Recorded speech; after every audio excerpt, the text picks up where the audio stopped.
I apologize in advance if I am out of line here. Brace yourselves, boys. We're going in. Am I hallucinating here? Just what in the hell do you think you're doing? I can't believe you. I'm not reading. I'm just looking at the picture. Welcome to the cold, hard truth on sports. Welcome, everybody, to another week here of the cold, hard truth on sports. I am your host, Matthew Long. We got a great show ahead of us tonight. We're going to be previewing Super Bowl 52. So, some great guests coming on. Shayne McGowan. Shayne McGowan, he's a sports psychologist. So I wanted to bring him on, dip into what he sees from athletes on a daily basis. How do they deal with, those butterflies at the beginning of the game? And how do athletes deal with potentially the defeat of major milestones like the Super Bowl or like their first loss in a fight, stuff like that? And I want to get his take on what he sees here coming up for the Super Bowl on Sunday with the New England Patriots, who are going to be wearing white, and the Philadelphia Eagles. So look forward to having him on. Also in the second half of the show to share a little bit of his thoughts and take on it. He is an all-decade linebacker and former Arizona Cardinals assistant coach, Levon Kirkland, the great Levon Kirkland. So he'll be on to join me later on in the show, the second half of the show. So look forward to seeing him and having him on as well. The number to call in, as always, 347-237-5539. I will take some calls at some point of the evening. So if you want to call in, that is the number to call in. But first of all, thank you, all of you who listen in each and every week to the show. I know a lot more of you, I've been looking at the numbers, a lot more of you are listening in each and every week. And that is greatly appreciated, greatly. Some of you listen over on Blog Talk Radio. Some of you are listening right now. The live show on Blog Talk Radio goes till 10:30. Then we go into the overtime segment. So you can listen on Blog Talk Radio to your heart's desire. You will be able to hear the full podcasted version of the show shortly after the show ends at 11:30. For those of you that want to listen to all 3 hours or listen to the last hour live, download the Spreaker app. That's speaker with an R after the P. Spreaker. It's a free app. It's a star. You can go into your app store, download it free of charge, and take the show wherever you want to go. And also thank you. I know a lot of you listen to the podcasted version of the show on SoundCloud and YouTube as well. We very much appreciate it. So make sure to please follow us over on social media so we can update you on when new shows come out, as well as following us on the various platforms like SoundCloud, like iTunes.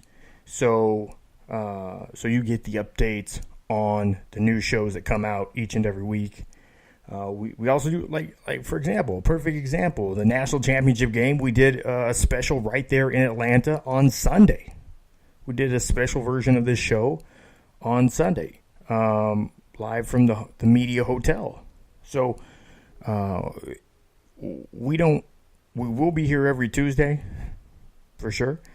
But this way you get updates. Now, here on Blog Talk Radio on the Go Along Media channel, we have two other shows.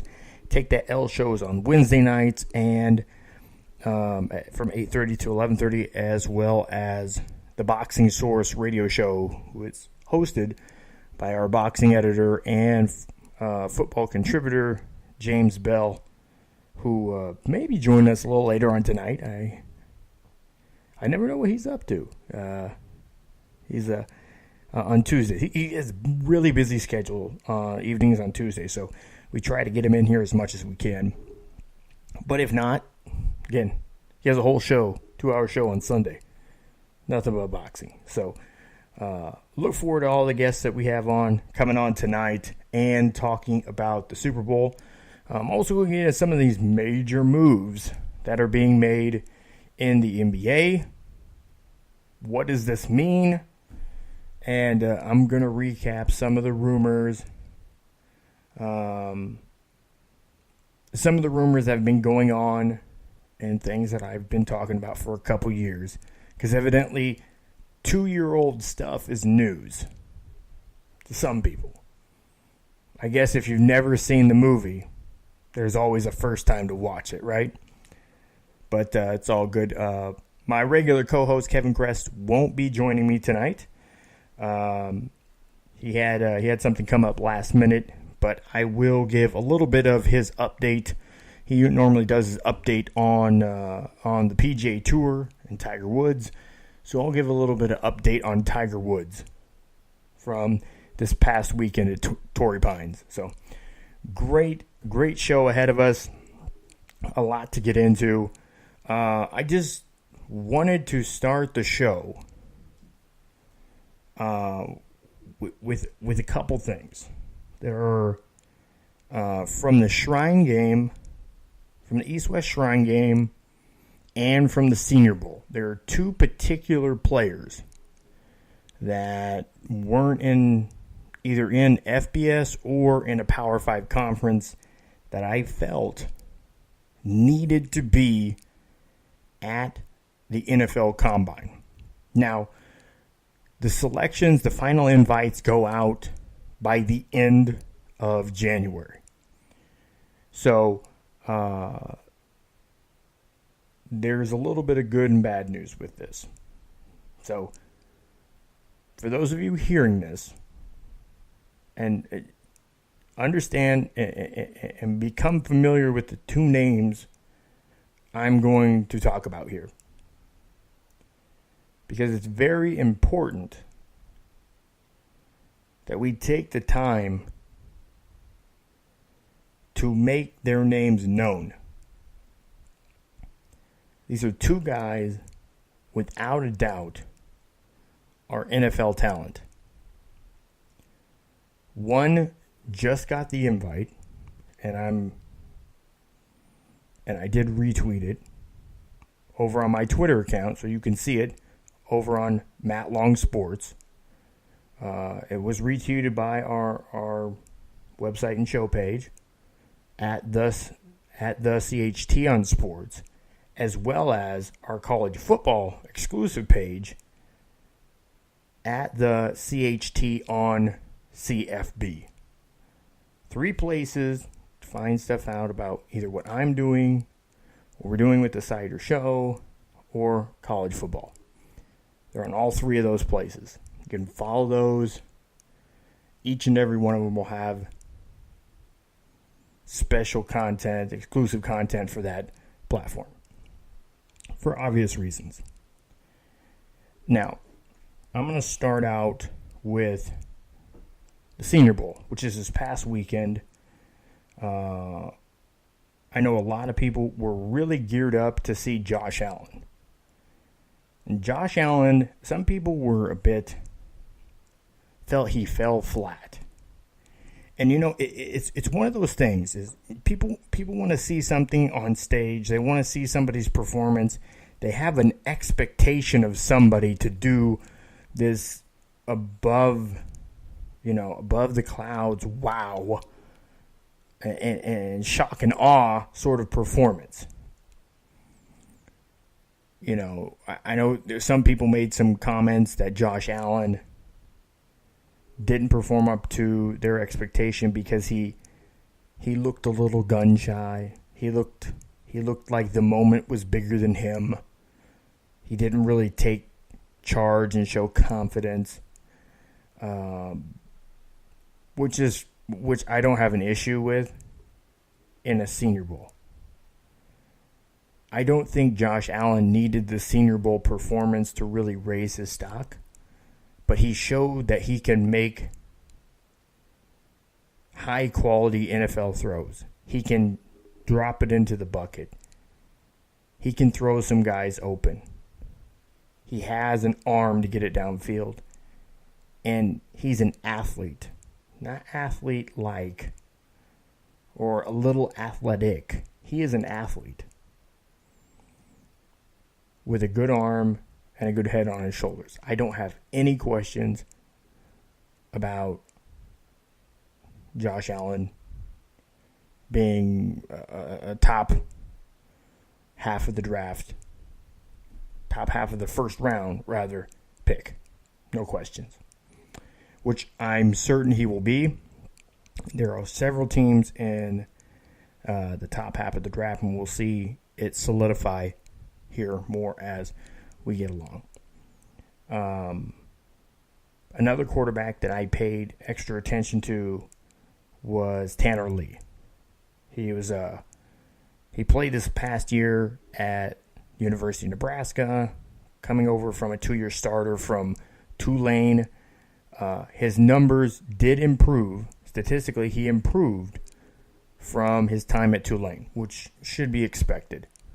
You know, in a system with a more quarterback-minded coach, an offensive coordinator that's worked with the likes of Eli Manning, and being able to have different, better, higher talent around you on the skilled position. So that is something that was expected, and I think he passed that test.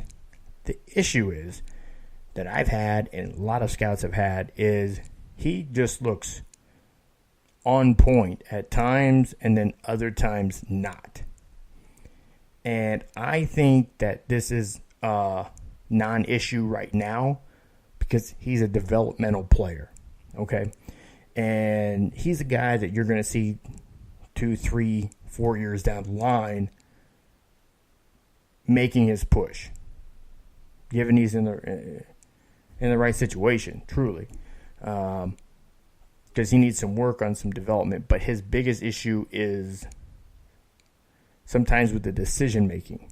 He tries to make a play, which you don't want to discourage too much. But sometimes he tries to make plays that aren't there. So it ends up resulting in an interception or issues with ball control and unnecessary action or reaction on the field. Now, there's a lot of, he does have a good arm. He can get the ball in there, has zip, he has some touch. He needs to work on throwing players open. That's the biggest thing for quarterbacks at the next level, is throwing players open and not relying on having to throw the ball when you see someone open. You know, you have to understand where the receiver needs to be on the field to be open and throw the ball there so they can go get it. And that's a tough concept a lot of times. And we'll talk a little bit with Levon Kirkland tonight when he comes on about that concept of development and where we need to work on development moving forward for a lot of these athletes. But the one guy, without a doubt, I felt should be at the Combine coming up here in a few weeks was Shaquem Griffin. He's a defensive end, outside linebacker out of the University of Central Florida. He was, turn on any game in the last couple years. He flies all over the field. He has good size. He has speed. He was converted from a safety to an outside linebacker, defensive end. he's actually a twin brother. That got drafted last year in the 3rd round to the Seahawks as a cornerback. So obviously, he has somebody to bounce information off of. He is without a doubt an NFL talent. It's not a question. There's some people that just have this pop aura, something you see, you're like, yeah, he's got it. And he has it. But he only has one hand. And a lot of people thought, this could be an issue.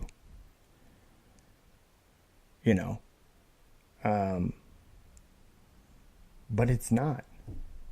You have to understand, where some people see certain things in life as an obstacle that may be in their path, that it's unachievable or you're not able to overcome it. I mean, since I think 4, he's lived with this situation since the age of 4. It's not new to him. Maybe you or I, if we had our hand lopped off tomorrow in an unfortunate accident, maybe life would change and be a lot tougher. I remember when I was living in Puerto Rico, all right, I went to Powerhouse, one of the top gyms there, a well-known brand, Powerhouse Gym, and they're in Guaynabo, Puerto Rico. And basically it's bodybuilders or celebrities, people that work for Telemundo, Univision, people like that, That's where they trained. That's where they worked out. And there are a lot of guys that are into bodybuilding and various forms of, again, it's not just all the bulk. They have fitness bodybuilders as well. So it's not the bulk that you're looking at. But one of the guys he's an amputee. His arm was cut off at just before his elbow. So he had about a foot and a half less arm than Shayne Griffin. But I saw him in the gym. He'd do 2 days in the gym to prepare for competitions. And he competed and has won some events. Again, he only with 1.5 arms. Now, try to imagine bicep curls without a hand. It's doable. So wherever there's certain things in life, some people see it as an obstacle, a barrier. People really deal with things in different ways. A lot of people say, you know what? I have this problem and I just can't do anything about it. And other people look at it as, all right, well, this is now a thing, so I'm going to work to overcome it. And not everybody has the strength and ingenuity and the drive and the will to be willing to even try to overcome a situation like that, let alone be able to thrive in a situation like that. So, Shayne Griffin, without a doubt, is an NFL talent. Now, he did get an invite to the NFL Combine, so he will be there competing, which is great. good speed. It'd be interesting to see how he stacks up against a lot of the other top talent in his class of NFL prospects. So, again, that number is 347-237-5539 if you want to call in at some point of the show. But I look forward to seeing him at the NFL Combine here end of February, beginning of March. So it's coming up. It'll be here before you know it. So hold on, let me pull that up there. You got it there?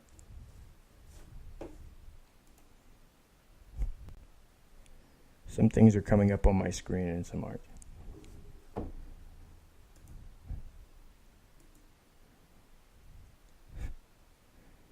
It's funny, we got, social media doesn't always work the way we want it to.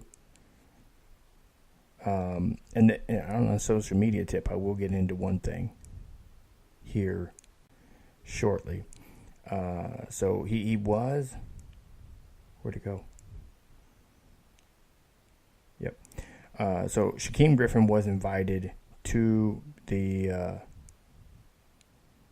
NFL Combine. I'm trying to pull up. See, this is a weird thing. It shows up sometimes. Sometimes they don't. Whatever. I retweeted it. It may be there. It may not. I don't know. It's funny. I'll look at it on desktop and it's there. I don't know if anybody else has that problem ever.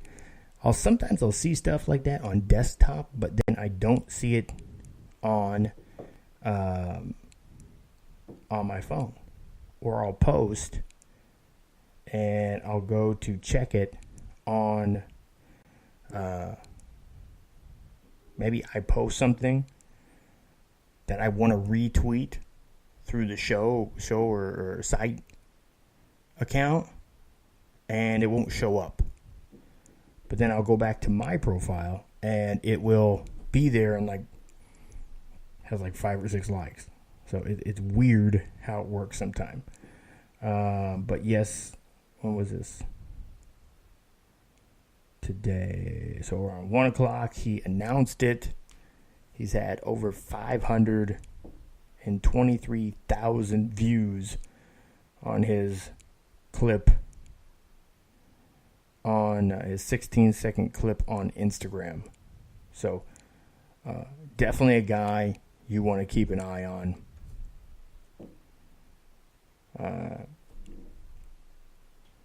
Shaquem Griffin, and again, he could play outside linebacker. He could play defensive end. Again, he's one of those guys. First 2 downs, stand up. Third down, hand in the dirt. Fourth down, put him even more in a coverage situation.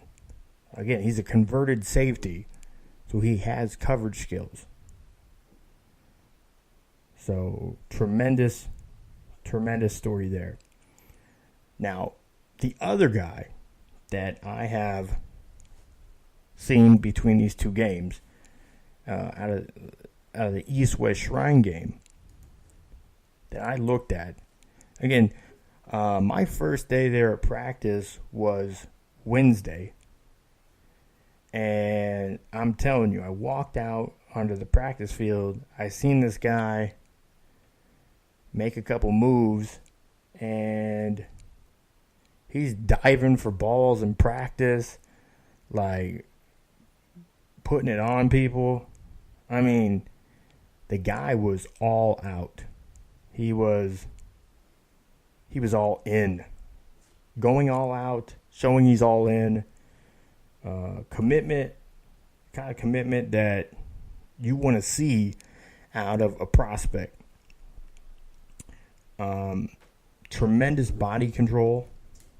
I know that's one thing that's big when you're scouting, especially wide receivers, is body control, because being able to control where your body is in air, manipulate your mass so you can high point a ball or make an attempt on the ball, having spatial awareness and the intelligence to know where you need to put your feet at, where the boundaries are, and being able to move and manipulate and turn your body in a fashion to give yourself more of an opportunity to make catches or to make moves. He's a good speed. He's a track guy. So the speed's there. The one thing that I saw on his game that I'd like to see improvement on was some of the route running, getting in and out of those breaks. Because if he could get down the route running in and out of breaks, it's game over. He has soft hands. I know there was a few times during the game early, he had a couple drops. There was a couple drops in the game. Saw a couple drops in practice. I don't think overall it'll end up being a major issue, but again, it's something always you can improve on. I think he has good hands, although there were a few drops. And that individual is Derice Fountain or Fontaine. I guess it depends on the broadcaster that says his name. He was tremendous.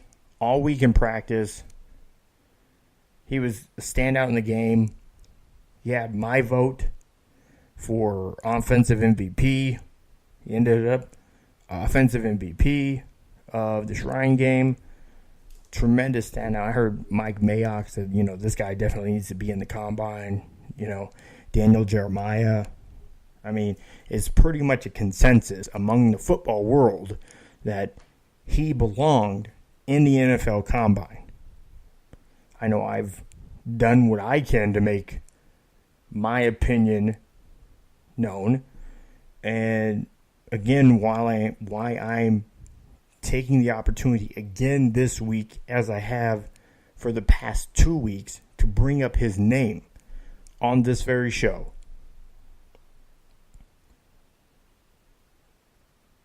To get his name and the understanding in people's mind.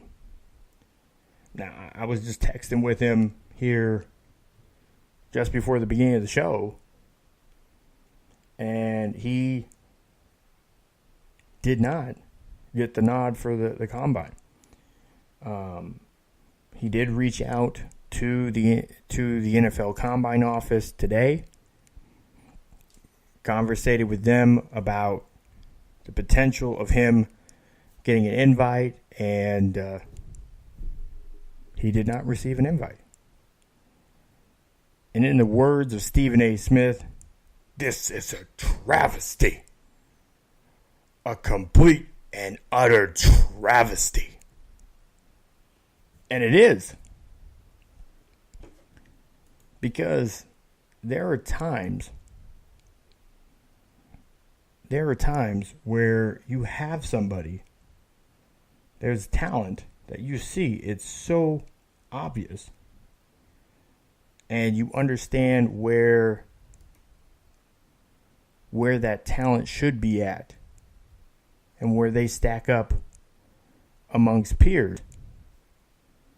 But for whatever reason, there isn't that same congruency with final decisions with people that are higher up, with the administration. I know the NFL and the Combine, they only have so many slots. Just like we see guys every year that get they get slided or left off the Pro Bowl list, the All-Pro list, or guys like Alvin Kamara, I think, are well deserving of Rookie of the Year. But if Kareem Hunt wins it, can't be upset with that. He's balled out too. I mean, if you just sit back and look at the rookies this year, the rookie running backs this year, it has been tremendous. And if it wasn't for Dalvin Cook's injury early in the season, it might be a list of 5 running backs. So, again, this year's draft is very much on the forefront of minds of a lot of offices. Again, it's something it's annual, but this year, the kids are really looking for Santa to bring something good. They've been asking Santa, went to PlayStation this year. I'm really looking for the PlayStation in a couple games and that second or third controller. I want to make sure, there's a little something there to play online with my friends as well. So, I may be asking a lot, but Santa Claus, please bring me something good. And I'm hearing this from scouts, teams, people that are in and around the league that, they're really looking forward to this allotment of quarterbacks, skilled players. I think that this draft will end up being one of the drafts that we look back at and really able to identify a significant amount of talent out of this draft. So we'll see here over the next few weeks as we start to get closer to the combine, and through the combine, more and more people are going to put out their mock drafts. I do not do early mock drafts like this. You will get mock drafts out of me the week of the draft. The week of the NFL draft, you'll get one out of me. And we'll do a draft special as well. We always do a first day of the draft special show. It's much longer than 3 hours. So we usually don't get through the first round. But it's crazy how long the event is, But we get started pretty early. And we will have an NFL draft special. I don't think we're going to be doing a combine special. We'll talk about it, definitely. But the combine is broken up into different parts, different days.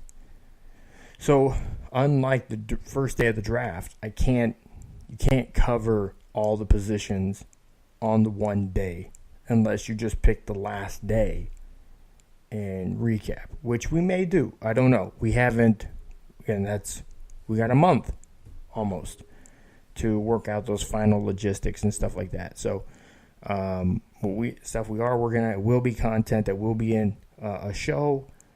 Whether we'll have drafts or a combine special or not, I'm not certain of at this point. So stay tuned. Follow us on social media, and we'll definitely make sure to keep up on that. Thank you for mentioning. Thank you for reminding me of that. James Bell did put out he does have his Super Bowl 52 pregame, the preview for you guys out over on the website. You can head over to thechtonsports.com and see his preview for Super Bowl 52. I'll have mine out by Friday, along with some of the scouting information and some of my feedback and reports on the Shrine Game and the Senior Bowl. I do delay that information going out. I do. I don't do it right as the event happens. I know some people get irritated with that, but I want to make sure, because there's a lot of guys that I'm seeing here for the first time, and I see what they do in these practices, and I want to go back and see film for the first time or for the second time. Maybe I pick something up, and again, like I say, when I'm going and I'm doing evaluating of talent on film. Like on film, you can pick out a lot of things that look good. You can see things that look good on film. You can tell the guy's talented on film. You know, you can tell he's fast. But sometimes it's hard to tell how fast. You can see how he gets in and out of his routes. But what is that condition like? Now, the Shrine game was on grass fields. They practiced at local high schools in St. Pete versus the Senior Bowl was on artificial turf. So, you get different feelings. I'd like to see more of the guys be involved in multiple bowl games. Again, there was a lot of I didn't get a chance to cover it. I've been following them on social media, but the Tropical Bowl in Daytona this year, I heard got some good turnout because it was the week before the Shrine game, so a lot of people went up there, and people I talked to at the Shrine game, media and scouts and stuff. So. Playing multiple games. I thought Fountain, being the MVP, should have then gotten an opportunity to be in the Senior Bowl. If I'm in the Senior Bowl, I'm saying, hey, you were the best of that game, so I want to see you again with this talent because these are different quarterbacks. You know, they're going to be throwing to you. You know, these are different coaches that are going to be coaching you. So we'll see how you work, you know. Again, I'm not trying to step on toes of agents, but, you know, and again, there's limited space in all these events. So, but yeah, it's always a situation where you want to see people be able to maximize their opportunities when it's given. Now Fountain is going to go to he's preparing in college. He's in Denver training. So I'm sure, without a doubt, he's going to get some calls and he might get some workouts with teams. He's definitely, you know, first half of the draft talent, without a doubt. I think without a doubt, first half of the draft talent. And he'll have to show up in his pro days too. So, you know, this is I don't know how in this world of social media. You know, because I've had conversations and stuff with some of these trainers and stuff out in this world of social media that people aren't using the content of these training sessions not only to draw more talent in, but to help boost the draft stock of their clients.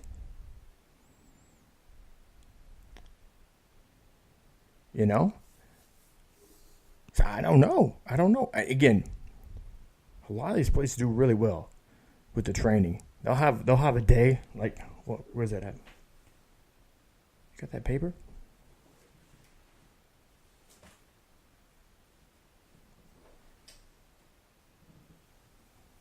I actually had one from last year. From last year, I had a schedule. Maybe I'll share that schedule. Maybe I'll get an updated schedule from them.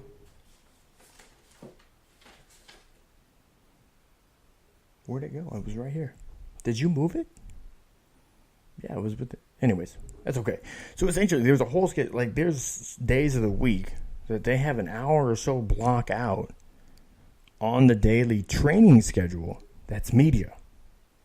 It's all media. So how to talk to media, what to do with media, how you deal with media. So that's good. That's a positive thing. But working on bringing in interaction through social media in these situations is where I think a lot of them fall short, flat on their face, to be honest. So we're going to do, as media members, we need to do a better job of covering everything and not just the one thing, the one big thing everybody saw or everybody pointed out. You know, there's more. There's a lot more ore to be drawn from this mine that we see in front of us. So, but I'm going to bring in just ahead of our guest. I know Shayne McGowan will be calling in here in about 10 minutes or so, and we'll get into some of the we'll get into Super Bowl talk with him and sports psychology. Levon Kirkland should be calling in here around 10 o'clock. But right now, I'm going to bring on one of our top football contributors and editors for the site, Mr. James Bell. How you doing tonight, James? Yeah, what's going on here? Hey, so I was just telling everybody to head over to the site. You have your Super Bowl 52 preview out over on the site on the CHT on sports.com. So I was doing a little bit of setup, talked a little bit about the Shrine Game and the Senior Bowls, but I'm getting ready to get into the Super Bowl talk now. Not to spoil the article, but what's the big things that you're looking at right now heading into this game? What do you think kind of sets this year apart from past years as far as Super Bowls? Well, the matchup that I'm looking for, that I'm looking into is the Philadelphia offense against the New England defense. What we saw in the, in the conference championship games on both sides was that the Philadelphia offense looked like they were clicking on all cylinders against, Minnesota defense that was rated one of the best statistical defenses in the NFL this season. And, on the flip side, you do have the New England defense that was, like I said in the article, bend but don't break defense. They did, give up a lot of yards, but they didn't give up a lot of points. And that was, kind of evident in the AFC Championship game against the Jacksonville Jaguars where, the Jaguars looked like they had a very good start against New England's defense, was able to score, 14 points, have a, good little lead against New England. But then, after that in the second half, they didn't allow a touchdown, and they were able to get closer to Blake Bortles there, and also got a key sack in the fourth quarter while the Jaguars were driving down the field there to try to, get a score to win the game there. But, a key sack there that happened on second down made it like 30-19 or something like that, which was, a big hurdle to climb for the Jacksonville Jaguars defense to get over, and they couldn't get over that. So, as a result, that's how the New England Patriots were able to move to the Super Bowl. So I want to see if that is going to be a focus here in this Super Bowl as it was in the conference championship games. And then if you think about, what happened in Super Bowl 51 with the New England Patriots and the Atlanta Falcons got off to, of course, that 28-3 lead and weren't able to really score after that. So I'd like to see if that happens again here in this Super Bowl. Now, do you think, again, when we saw Carson Wentz go out, I was one of the few people that said, this is not a big deal. It is, but it isn't. Because Nick Foles has been in the system long enough. He's familiar with the town. And again, it's a system that caters to his strengths, much like, his breakout seasons with Chip Kelly. So having him come in as the backup, being a veteran, I didn't think that this was a huge drop-off. I knew it was going to be beneficial to have a few games before the playoffs, but I said the Eagles still have a chance to make it to the Super Bowl. So don't count, the Philadelphia Eagles out just yet. Do you think a lot of people are truly surprised by Nick Foles being able to usher them in and get to gelling with his offense and usher them into a Super Bowl? Well, kind of. I kind of think that some of them are, but what I'm looking at there is that it's basically you got to look at the the head coach that they have there, Doug Peterson. That's able to make sure that Foles is not going out there and making mistakes there, because that's pretty much been the thing there is you have Doug Peterson there as head coach, and then Frank Reich. There's the offensive coordinator. Of course, Frank Reich is of past fame with the Buffalo Bills. As part of that famous comeback against the Houston Oilers. But my thing is with teams as far as like being successful is that if you have a quarterback, your quarterback doesn't necessarily have to do a lot. Don't have to be throwing left and right, throwing touchdowns here and there. Just don't turn the ball over. If you don't turn the ball over, you keep the ball in the offense's hands, control the clock, control the time of possession, and then score when you can, and have your defense hold, then you're going to be successful no matter what. You have these famous quarterbacks here and there and whatnot, but we've had previous discussions in reference to comparisons about who the greatest quarterback is or the greatest quarterbacks are. You have one of the greatest quarterbacks ever, Dan Marino, that's never won a Super Bowl title, but Trent Dilfer has. So, that's why I say, here with Nick Foles, as long as he doesn't do stuff to put his team in a bad position, then he should be fine. Yeah, and that's the big thing. That's why I know so many teams get so enamored with, we don't have the franchise guy. We don't have the franchise quarterback. And, I know a lot of these popular phrases and stuff creep into people's minds because it's talked about so much in the media. You have to have a franchise quarterback. Well, it helps. But at the end of the day, it doesn't matter what the position is, the job is. You don't have to be the best. You don't have to have the best. You just have to be good enough. And fortunately, that's kind of Nick Foles. He's good enough to be able to get them to this point, having Carson Wentz, who was a front runner in his second year in the league, front runner with the second year in the league for the MVP. He's clearly a special guy. And it's nice that people are starting to see truly, what he had to offer.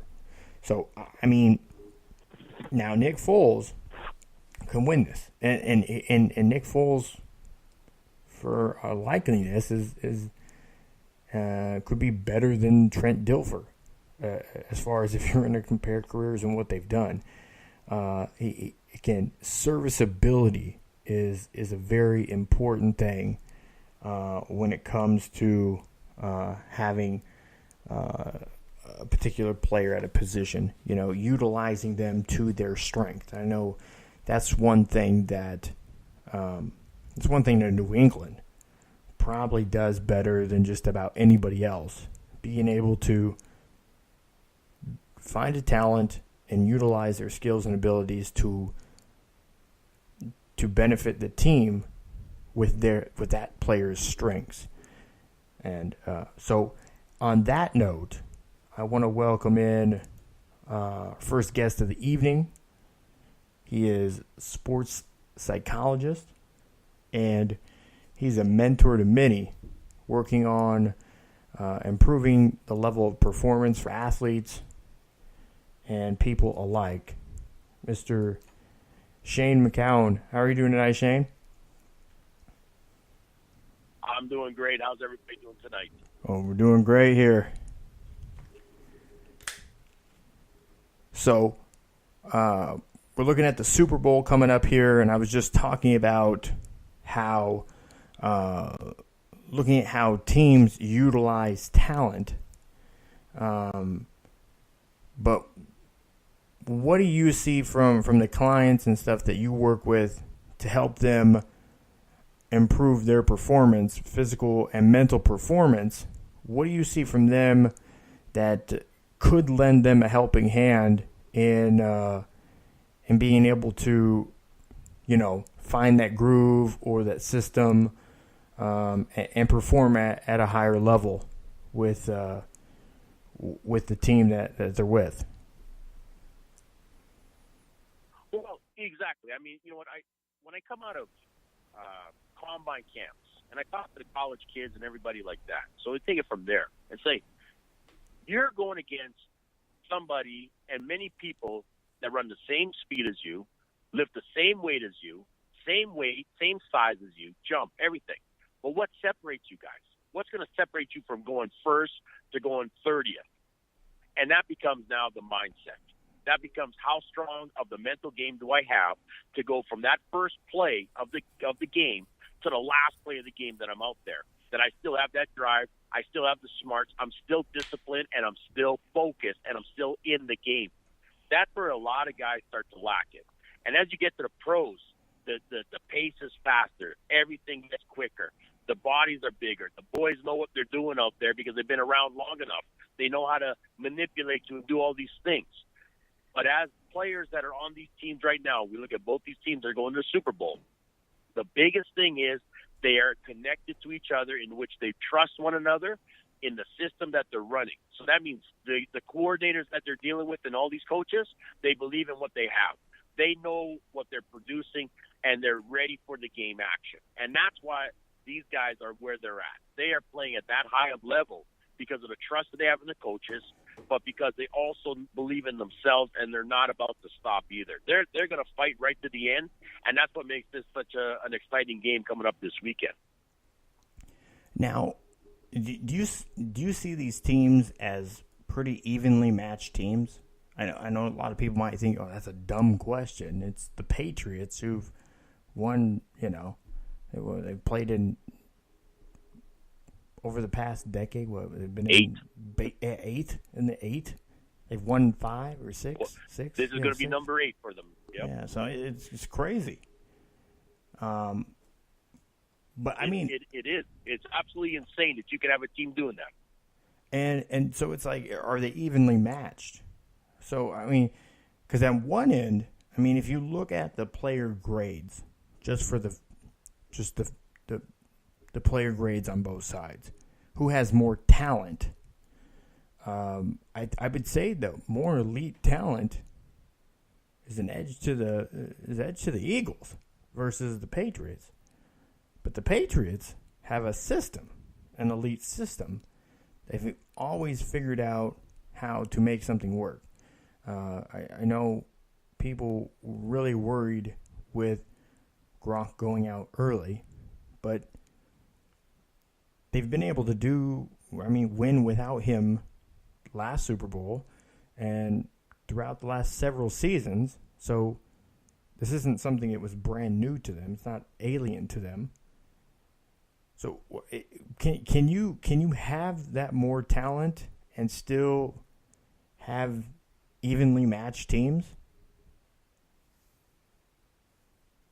Well, and here's that's a great question, because you got to look at it from different things. Is that first and foremost, if you break down position by position, okay, you're going to get, well, we're not exactly as dominant as the Patriots think they are, position by position, offensively, defensively, and special teams. I will say that the Patriots do have, without a doubt, Belichick being one of the smartest coaches to ever be in the NFL. There's no question about that. I mean, you got to give the man credit. He runs that ship. He knows what's involved and what's in details. But, you know, I mean, Doug Peterson on that other side of the Eagles has done a great job with his coordinators of working together. But if I'm going to break down position by position, yes, quarterbacks, you're right. You give it to the Patriots. There's no question about it. Brady knows what he's doing out there, and he knows how to come back from big games when you're losing and down. But when you start looking at defenses, when you start looking at other stunts, after watching last week's game with the Jacksonville Jaguars against the Patriots, to me, Jacksonville basically blew it by being undisciplined. They allowed Brady and company to march downfield with penalties after penalties and get into the red zone where, yes, you got a very high chance of scoring, and they did. So if you can play a disciplined football game like the Eagles have been playing defensively, you are now in for a big challenge as an offense of the New England Patriots. And I think that's what scares the Patriots more than anything, is that if they can play a disciplined ball game against them, they now really have to buckle down hard and play some smart ball. It's going to be a real big chess match when it comes down to it. But again, the second half, I think, is what's going to sort of dictate how this game is going to go. It really is. You know what I mean? Because we all understand that Patriots can be down but can still come back. Can the Eagles, if they are up going into halftime, be able to control the game in that later half too?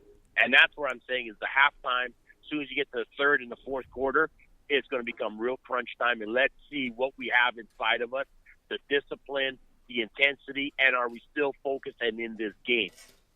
Mm-hmm.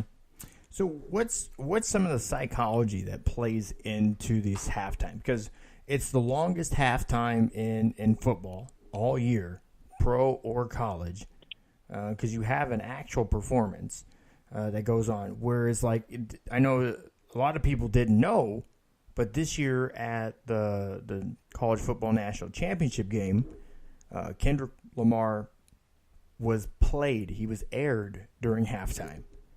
But he actually performed before the game. It was like around 8:30, and then the game started at like 9. So he actually performed before the game. They just aired it during halftime. So he didn't set a foot on the field. They didn't have to make any arrangements or change anything. He had performed earlier in the evening, a half hour or so before game time. So again, a lot of the people that were there to see that concert were all people that were coming for the festivities and didn't necessarily go to the game, you know? So that's something is a bit different because the actual halftime performance is on the field and it takes up that period of time. So they have a much longer period of wait. So what's some of the psychology with not only having to wait, because I know Levon Kirkland's be on here in 20 minutes. He's said before you'd rather have halftime as short as possible because you want to get back at it. You don't want to lose momentum or anything or spend too much time. But also those adjustments that need to be made. I mean, a lot of times what we see with the Patriots is they're either down or it's really close at halftime. You're usually down at halftime. It's what we've seen over the last 2 or 3 Super Bowls. And just so people know, right, those is 7 Super Bowls we've been in before this. The Patriots have not scored in the first quarter. So if the Patriots don't score in the first quarter, don't be surprised. It's the norm because they are kind of like that heavy, that veteran boxer where they're going a few rounds, jabbing, filling you out, and then 5th, 6th round, flip a switch, and now it's a different ball game. You're not getting the same looks that you got in the first half.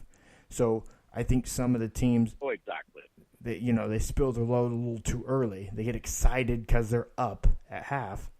I mean, your perfect point with the Jaguars, they were up 10 and got the ball back on a takeaway, built momentum with 11 minutes in the game, and they couldn't seal the deal.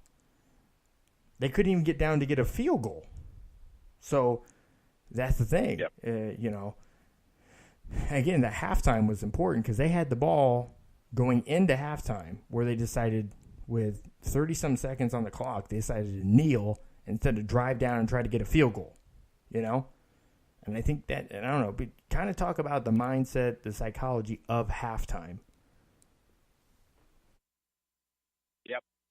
No, you're absolutely correct. And I mean, without a doubt, this game, and everybody's going to be preaching it all week right now, is that how are the coaches going to deal with this halftime?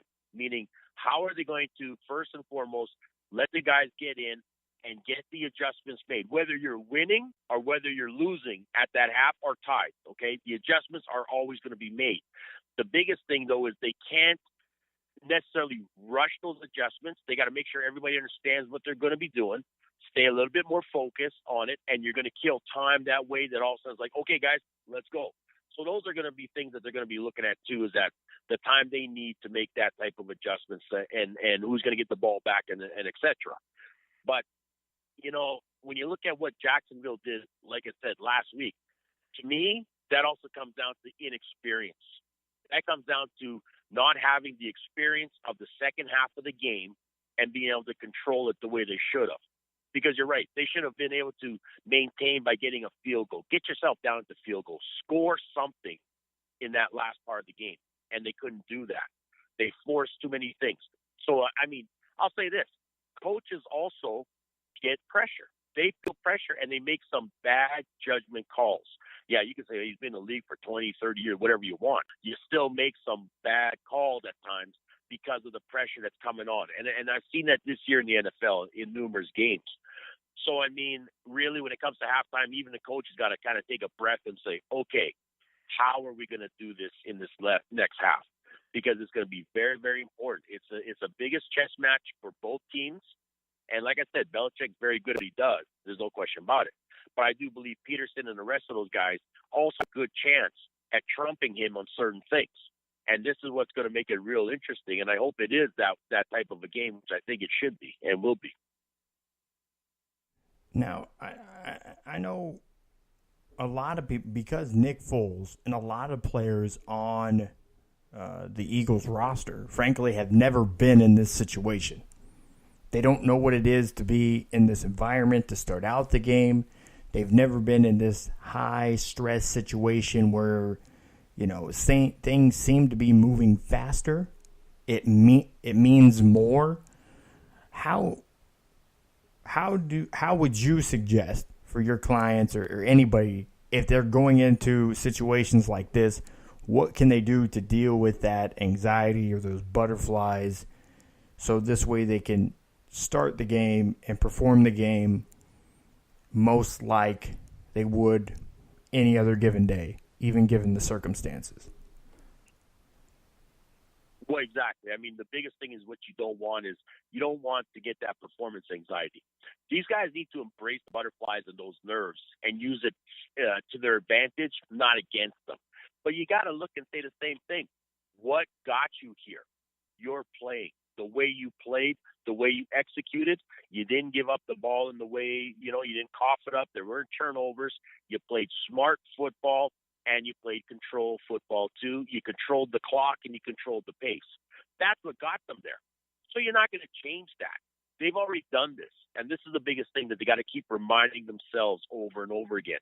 What got us in the first place? A lot of times teams jump in just because of playing somebody like you said, the Patriots. Wow, we got to change everything around. Our anxiety goes through the roof. No, play your game. You play your game and you're going to make little type of changes throughout. There's no question about that. We all know that. But the thing is what got them there in the first place. So, I mean, when the guys start trying to do more than they should, that's when the mistakes happen. Okay, and especially on defense, because you're going to get a lot of penalties at certain times, bad calls or whatever you want. So these guys need to play controlled defense. They need to play smart. Offense is always going to be real hungry to jump out right away, get the run game going. And a lot of times you start getting the bad holding calls or something silly like this too, So it's going to be disciplined football. But like I said, I mean, you can say, yeah, but they're pros.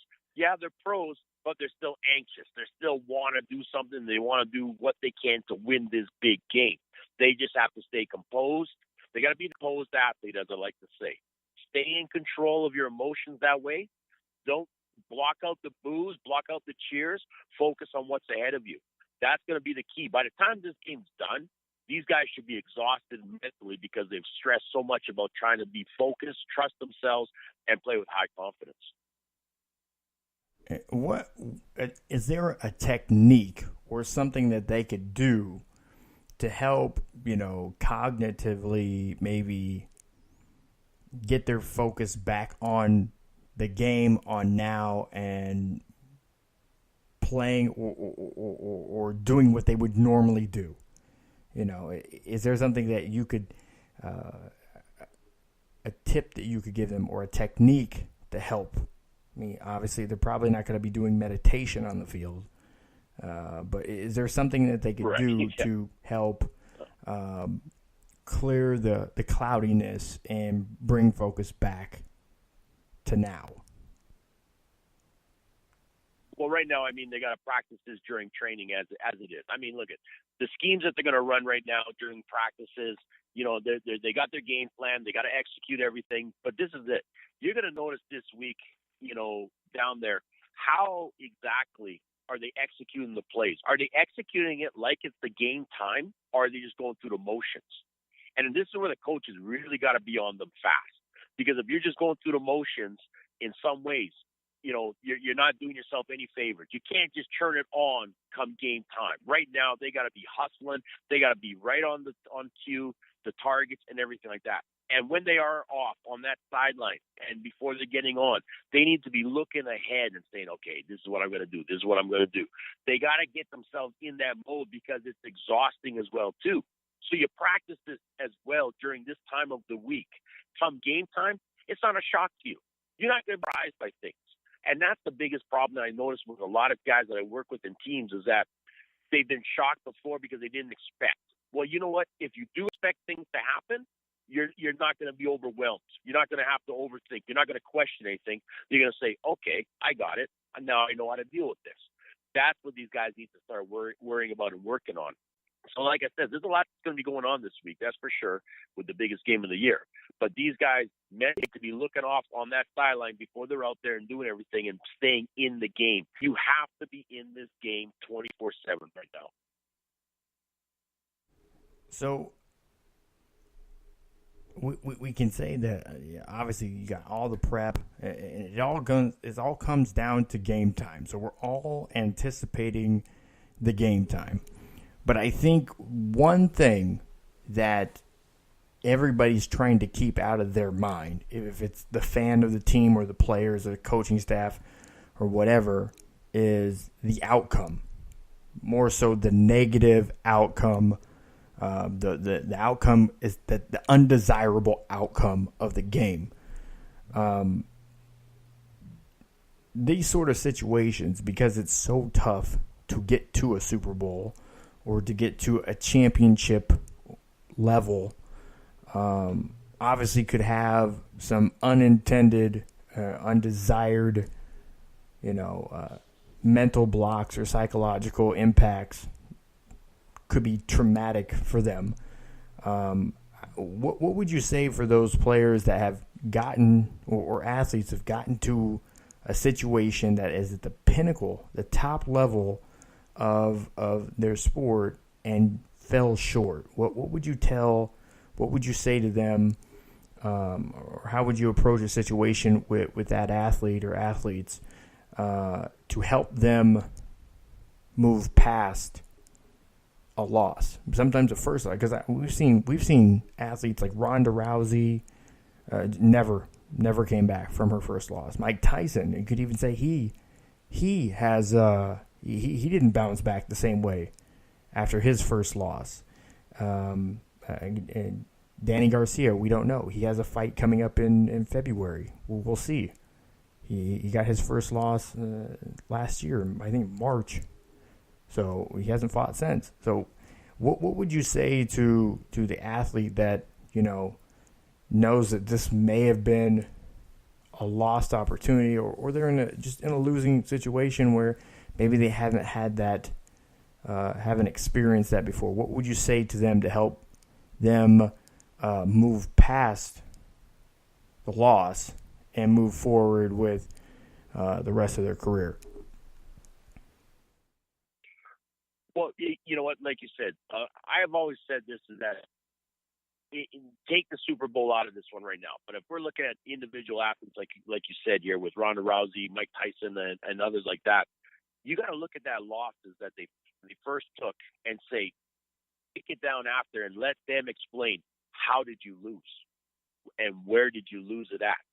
And once they can evaluate and understand that part, now it becomes a question is how hungry are you to redeem yourself? And are you willing to change certain things? You got to understand that a lot of times, especially when you look at those two, especially, look at the hype that they had leading up to it. They were the big names. They were the superstars. They did everything and it was given to them and they took it and they rode with it. They fought. They did what they had to do. But now it also comes crumbling down because they were not prepared. They were not prepared in a lot of ways. So you have to look back and say, okay, you know what? We need to get these guys prepared because, like I said, this is what a loss does to you. If you're not prepared for a loss and know how to deal with it, you're never going to win again, is really what it comes down to. Okay? So I have to take these athletes that have been in those situations. You could have lost your starting job, and I got to get back on the field. You know what I mean? Whatever it is. And they got to break it down and rework themselves to mentally saying, I am confident that I can get back in this. I'm confident that I can do this, but I don't have high expectations. High expectations kill their confidence. That's the biggest thing. Everybody expects everybody to win. I expect Ronda Rousey to go undefeated. I expect Mike Tyson to take this fight, go undefeated. Well, you know what? So did they, and it backfired on them, right? High expectations are probably one of the worst things that we can do to ourselves. You replace that with high confidence instead. So like I said, there's a lot of work that needs to go into athletes that have suffered major losses in some ways, but a lot of them can come back and feel real good if they've done it properly, they've worked with the right people, and their coaching staff is backing them 150% as well. So from your experience, I mean, how often do you see issues like this, these mental blocks with team sport athletes? Do you think it's something? It's much higher. It's obviously probably much higher with individual sport athletes versus team sports. But have you seen some major issues with team sports athletes that's somewhat like what you see with like Ronda Rousey or an athlete like that, but in a team sport? Well, yeah. I mean, you can look at you can look at certain teams, and all of a sudden it's just not clicking. I mean, whether you go by football as an example, you can say, all right, the offense just is not clicking. The O-line can't get the snap count properly, so they're causing penalties. The receivers aren't catching the ball, and the QB is not throwing the timing. You know what I mean? All of a sudden it's like, whoa, we are all over the place, and you're relying on your defense to play extra hard and step up. And you know what? I'll give a prime example, really, of a game like that was the Eagles when they played the Oakland Raiders in the last half of the season, pretty much one of their last games. Okay, they couldn't score an offensive touchdown or anything to save their lives. Right, that offense could not get it clicked. It was their defense that kept them in the game and won that game for them. So you do have those breakdowns, right? And on the Oakland side, they couldn't get it going the way they needed to. Not at all. They caved under the pressure when they had the chance, and so on and so on. But those are the type of things that happen. You'll see it in the NBA as well. One guy's not shooting, so you think, okay, well, we'll pull the guy off and bring on the sixth man. But guess what? He can't do anything either off the bench as well. Now everybody's trying even harder to get the flow going and points. You're almost exhausting yourself because you're trying too hard. The game just isn't flowing your way. And you're going to see that at times, and then it becomes that one-game slump type of deal. When teams start going more and more and more, well, now we got to make it. Now all of a sudden we're making changes. We're making coaches changes. We're making personnel changes. We're trading guys and etc. Right, just to get that spark back into their game and the others around them. So I mean, it is very tricky at times, but you do normally have some players that can definitely step up and they're going to do and play their role Mr. Consistent, as I like to call these guys, and females as well. You're very consistent in what you do, and you're going to stick with it. But, it does happen. And look at, if you think about it, that Vikings game against the Eagles. If the Vikings could have had the worst game of their season, it would have been during the season, not in the playoffs like that. They couldn't get offense going. They couldn't get their defense going. They had a total breakdown, but yet I guarantee you the coaches are looking saying, but we had a good game plan. The plan was there, but our players could not step up to that challenge and tried too hard, did too many wrong things, and just weren't focused out there, and it cost them as time went on. So, looking at this game now, we're here a few days out. Obviously, the first day in town, I know teams try to keep all things mostly lighthearted. It's not a lot of football questions. It's just time to familiarize with the personality. Draw from the entertainment, fun of the moment. But looking at this, I know I've noticed kind of with coaches.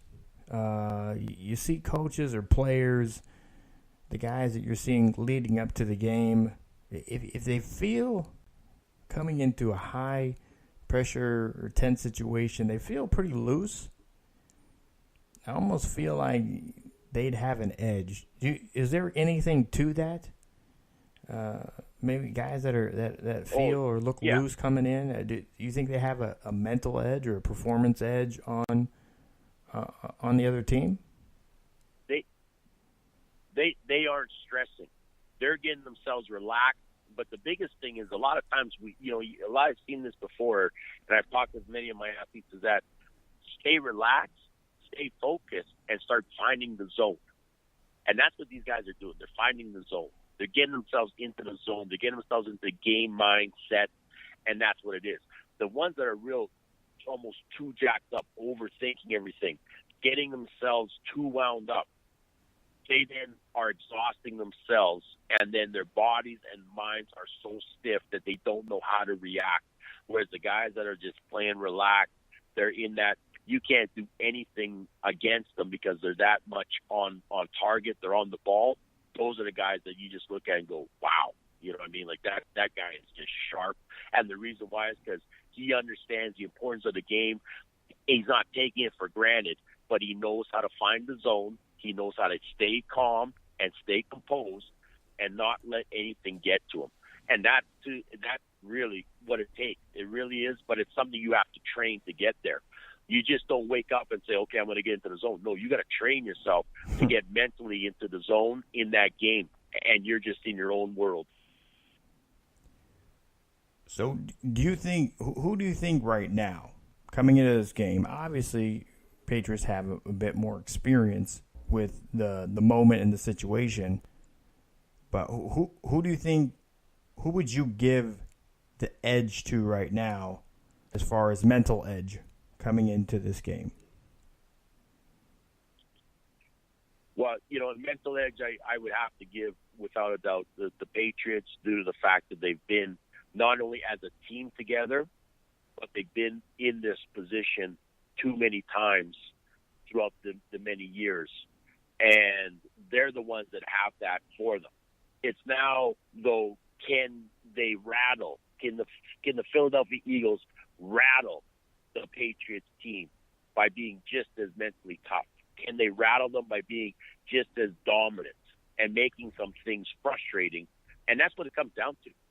Which team can frustrate the other team the most?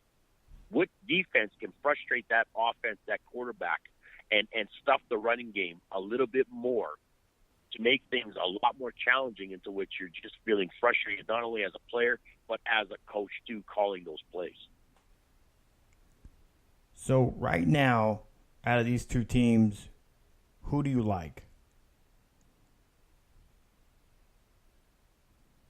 Well, honestly, I personally like the Eagles.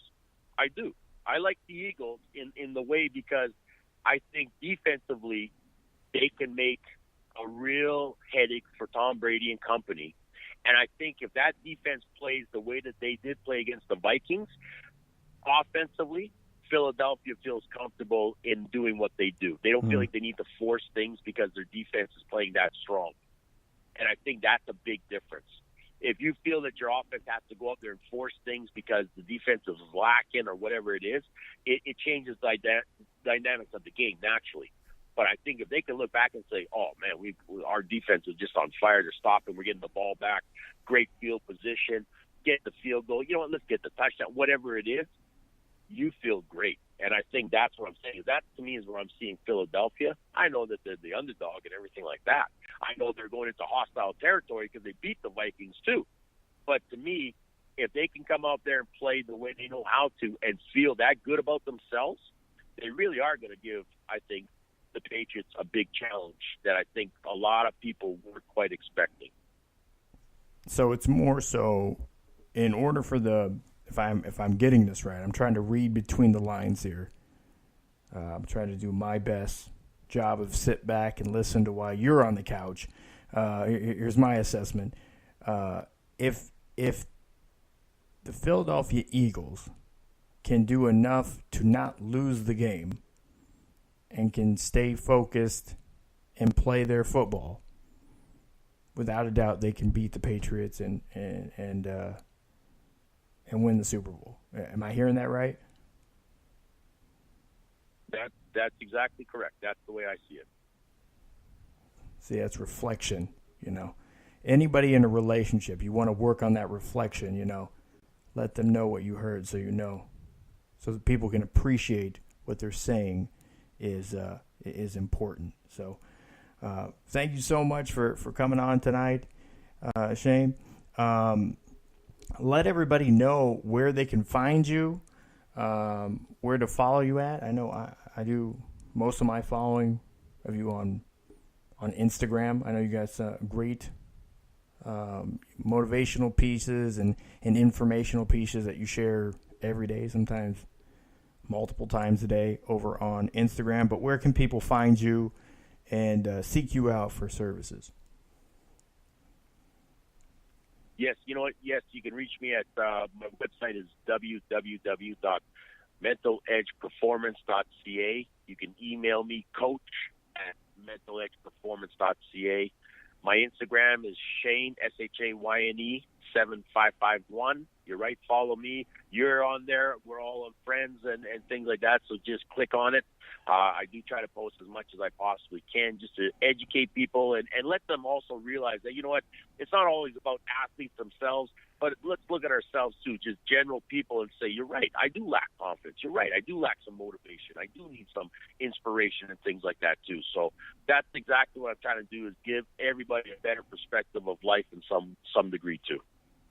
And that's an amazing thing. So I know we try to, on this show and just in life in general, try to break down some of the walls of the taboo and stigma behind psychology. And I know I've always been a big proponent of if you go to your dentist every 6 months for a checkup on your teeth, and you brush your teeth twice a day, and you go to your doctor for an annual checkup every year, I mean, how come we wouldn't want to make sure that our mind is working right and our confidence is where it is, and that mentally our body is performing and our self is performing the way that our teeth and our lungs and, our urinary tract and our cardiovascular system is working? Why wouldn't we? That's my simple thing. So I very much appreciate you coming on tonight, and people out there, make sure you follow Shayne, man. He lots of good information. Great follow. I appreciate it. Thank you very much. Great night, everybody. You too. Thank you so much. Shayne McGowan. So kind of moving forward in the show, I'm bring James back on here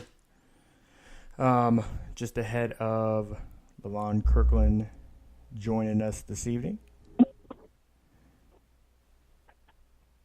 So James, Are you buying into that? If the Eagles can just come out, play their brand of football, and do what they have to do to not lose the game, that is something that's a very winnable thing for them. I mean, that's pretty much, what I prefaced in the preview or, right before he came on is that, as long as they don't, make the mistakes and have any turnovers, then they should be, there to be able to compete with the New England Patriots. It's just that the Patriots are a bend but don't break defense, as I mentioned before.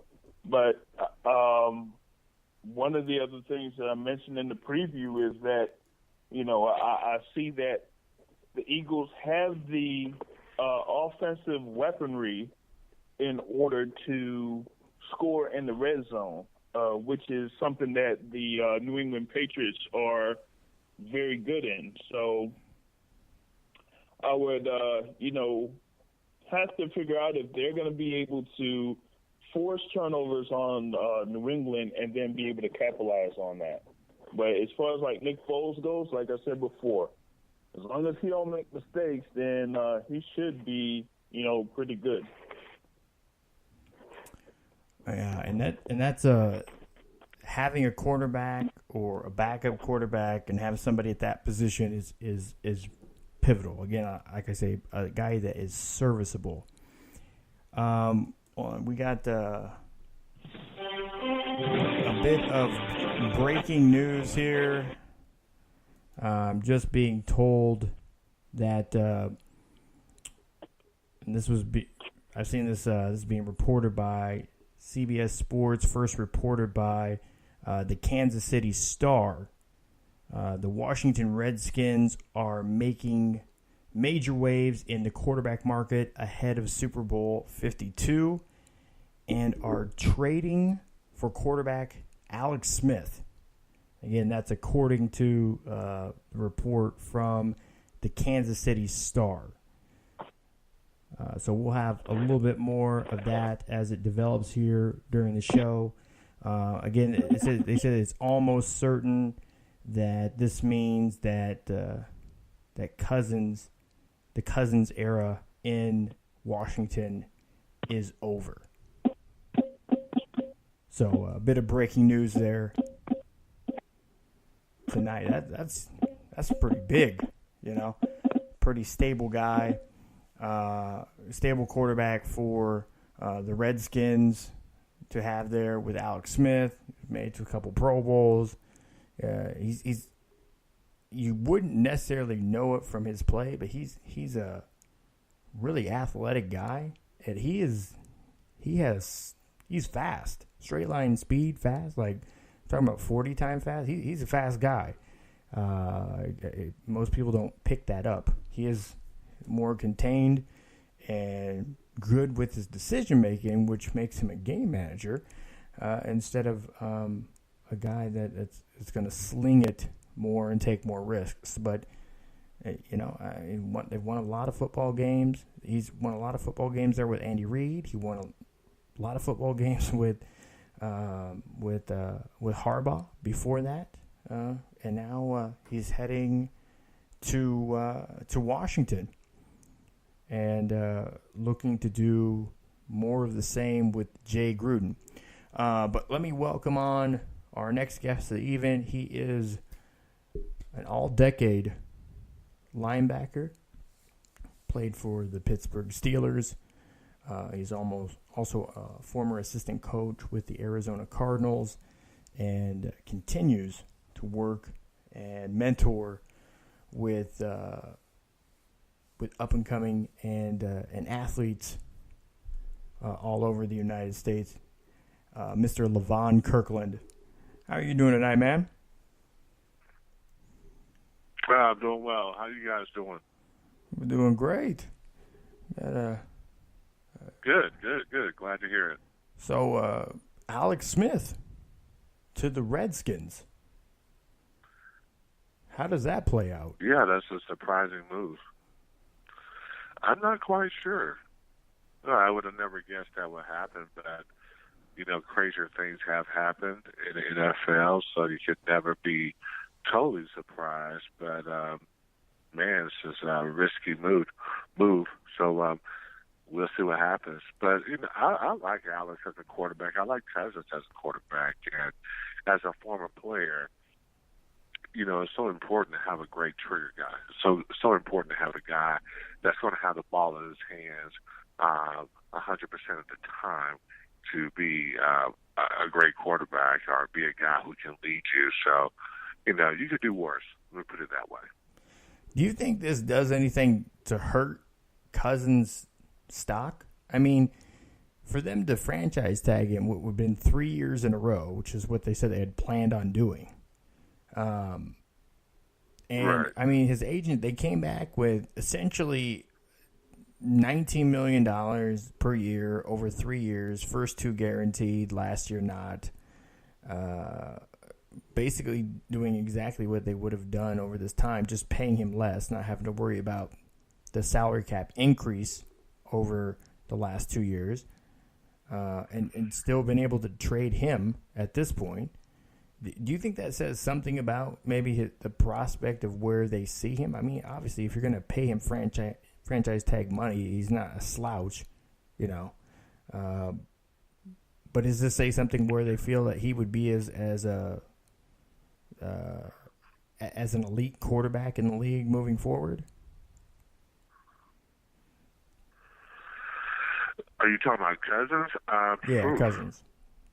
I don't know. I really don't. I mean, like I said before, this is really a surprising move as far as the Redskins getting Alex, and I'm sure it's going to have some effect of what's going to happen to Cousins.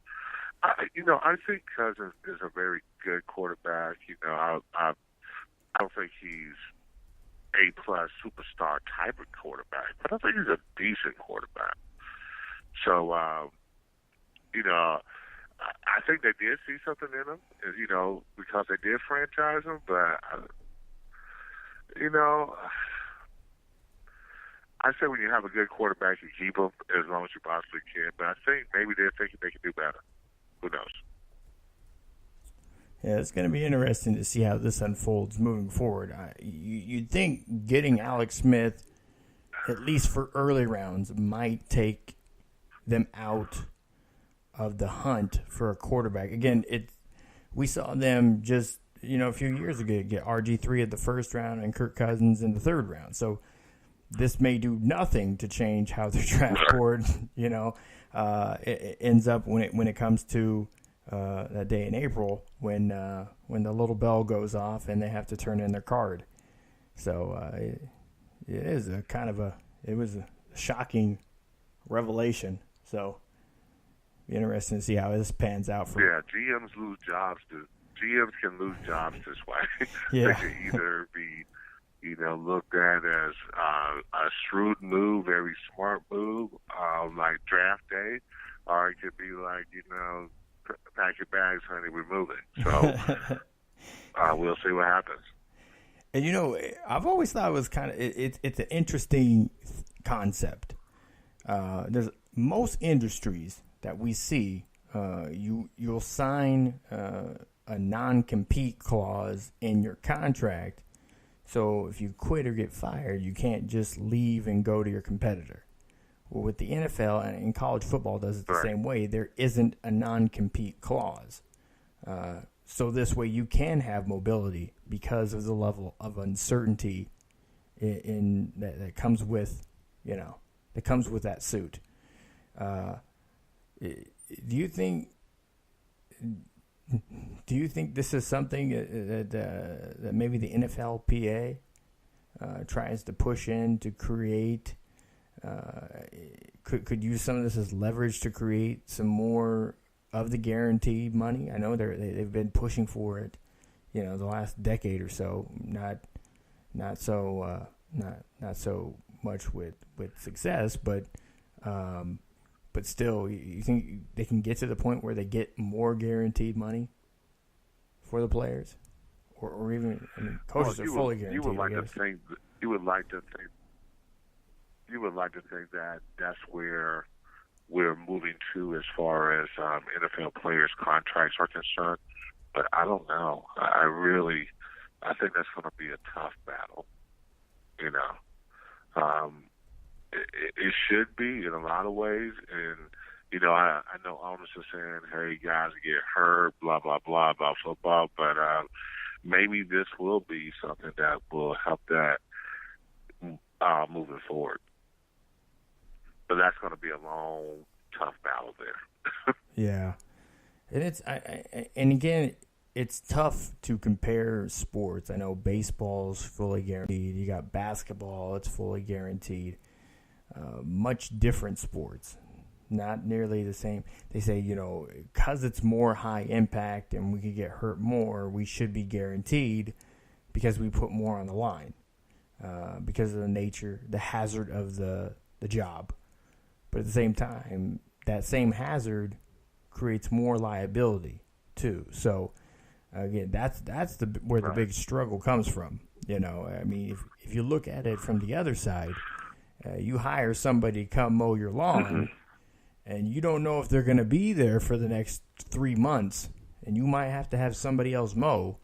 Right. Do you want to pay them ahead of time, or do you want to pay them when they're done?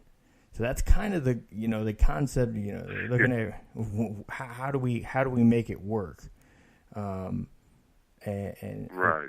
I think that's why we see more. I know they have made efforts like the rookie deals are fully guaranteed, so I know that is a step forward, and I think we're seeing more rookie deals that are 4 years instead of the 5 years, but they're fully guaranteed. But getting more of those veterans players, some of that again, salary cap pays into it too, in a much different way. When you have 53 guys that go towards your cap, that's much different than 16 NBA players. And baseball doesn't have a cap, so correct. Well, you kind of wonder now, like, how would players approach, if that was to happen, how would players really approach getting injured? Football mentality is, you want to get back there as fast as you possibly can. Because of the no guarantee contracts, you don't really want to miss your spot. But I wonder what would happen if players get hurt now, And I'm talking about injuries that are not as significant as our guys who are, gone back in there. Now with guaranteed contracts, where players kind of I'm not saying milking the injury, but I think they would probably take their time coming back. Beforehand, a football player get injured, he'll want to come back as soon as possible, rehab, get back, because it wasn't guaranteed. So you just never do. But man, you slap guaranteed contracts in there, I bet you guys will just kind of maybe take their time getting back. So that would be interesting. And as you see, the league is getting younger as it goes. I mean, the league is, nowadays is definitely newer, younger teams. Guys are, they're invested more in those younger guys. They don't want to pay those big contracts to those veterans. So we'll see how this goes. And maybe this will have effect with this trade. Yeah, this has definitely rippled the waters. So, right. So it's going to be fun to watch it play. Well, it got to happen at some point in time. I mean, no, why not now? Yeah. Now we have something to talk and write about. Hey, good for them. Right. Now, Sunday, it's sort of a game. It's a big deal. Yes. You've been involved in it once before. Right. Now, I was just talking with Shayne McGowan, sports psychologist, trying to look at, the psychology of it too. Coming into the game, how can the players deal with the stress, the anxiety, the butterflies of the situation? How they deal with that adjustment that, we talked a few weeks ago when you were on the show about, the length of the halftime. This is the longest halftime in football all year for college or pro because of the halftime show. So it's a significant significantly longer period of time where you're sitting around and not being active. How do people mentally adjust to that as well? What is, just kind of recap for maybe some of the listeners that didn't hear you a few weeks ago, can you kind of take it into, from your experiencing the start of the game and how you made adjustments or what you did at the beginning of a game to get into it, a Super Bowl, and that adjustment with a longer halftime?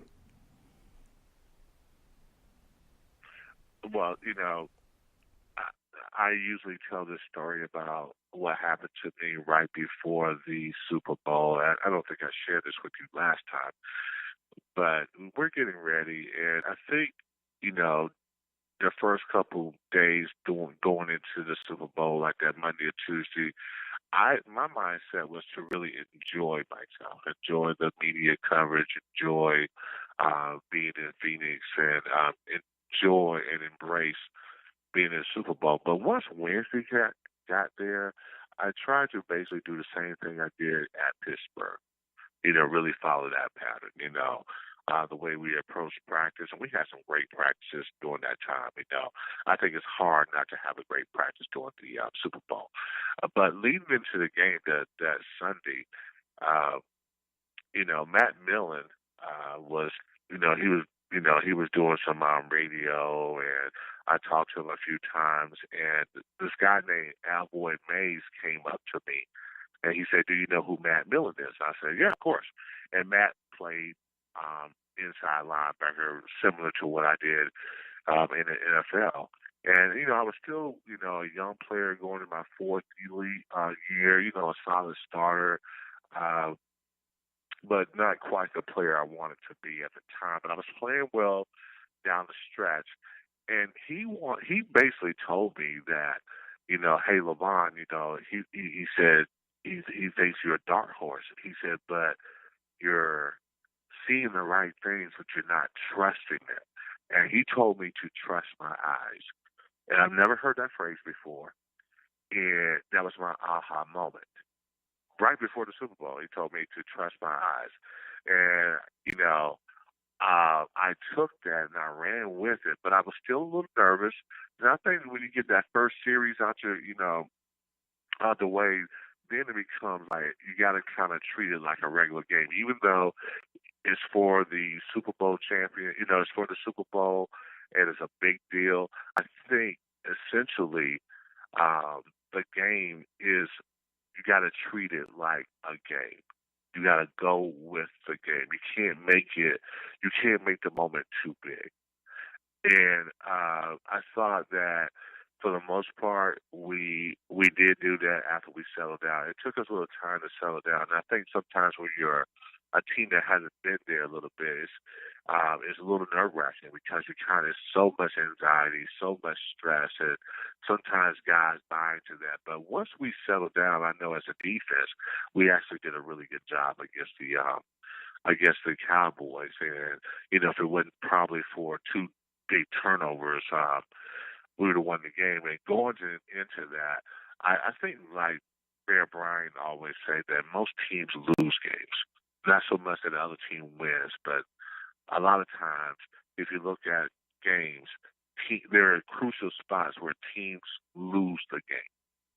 Not that the other team just overwhelmingly beat them, but sometimes they lose the game. So I think, if you're Philadelphia, you have to be careful of that. But, going back to your question, I think you have to take the game. You have to enjoy it. But I think once the game is played, you got to make it a regular game. You can't be stressed out. You can't play nervous. You can't play scared. And that's a lot to say. But you have to, in your mind, once the game gets going, I think once you get that first series out the way, then make it like a regular season game, if that makes any sense. Yeah, absolutely. And, it's kind of, when Shayne was on, he was talking about that. You have to just play your game.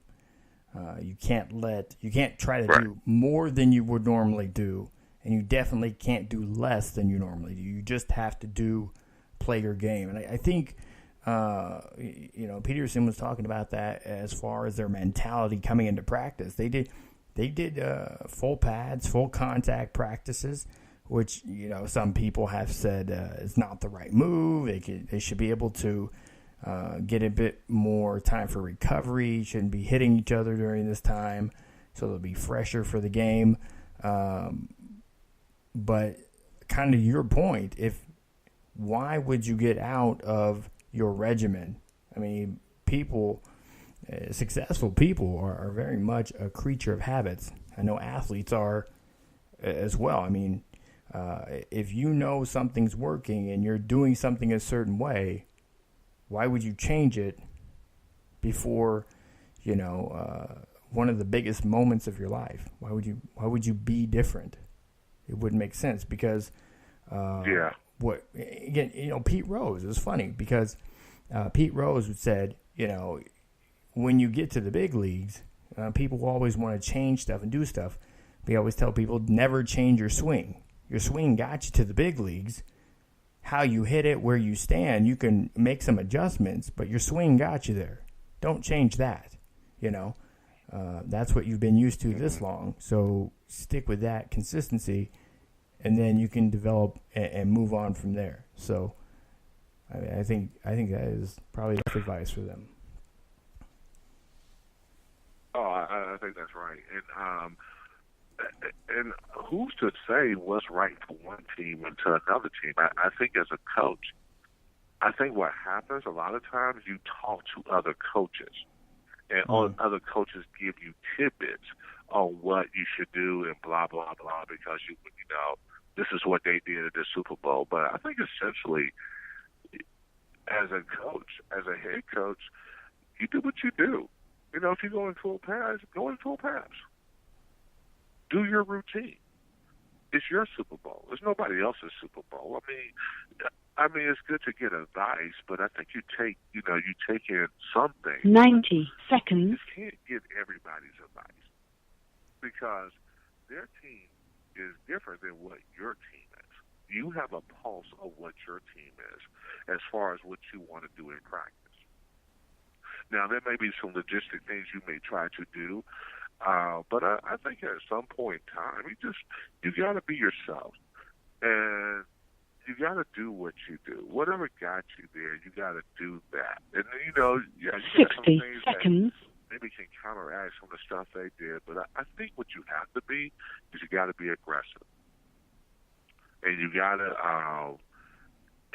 do your thing and let the chips fall where they may. I think what sometimes in the NFL, when guys go against Belichick, especially in the Super Bowl, a lot of guys are trying to prove how smart they are. They want to match wits with Coach Belichick and try to prove that they're smart guys. Yeah. Instead of just saying, hey, this is our game plan, and telling your guys that we're going to play in the now, especially defense. Hey, we react to what happens. We assess the situation, formations, what they may do, but you don't know. 10 seconds. On the defensive side, this is what I always say. You don't know exactly what they're going to do. Yes, they do have tendencies, but you are a reactor, and you have to play what's going on right now.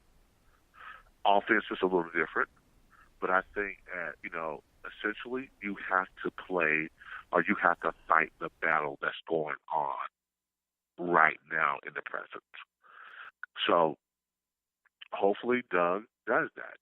He sticks to what he knows and not trying to be the god of football. I try to change his way. I try to match wits with another coach. You do your thing. Yeah, it's and you funny. Try to dictate. You try to dictate the pace as much as possible. It's funny. It makes me think about this weekend. I was trying to, I try to take some time to disconnect from sports and watch things my wife appreciates. And we were watching Food Network. I don't know if you ever watch Food Network. It's kind of fun. It either makes you hungry or want to cook. Yes.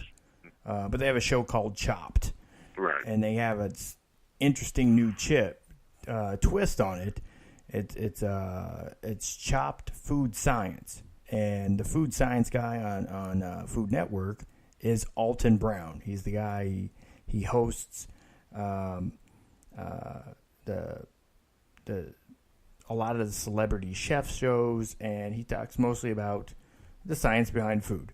So what he did is they have these baskets. For those of you that have never watched the show and live under a rock, clearly, they have baskets of ingredients that are mystery, and they're usually stuff that you probably wouldn't normally cook with.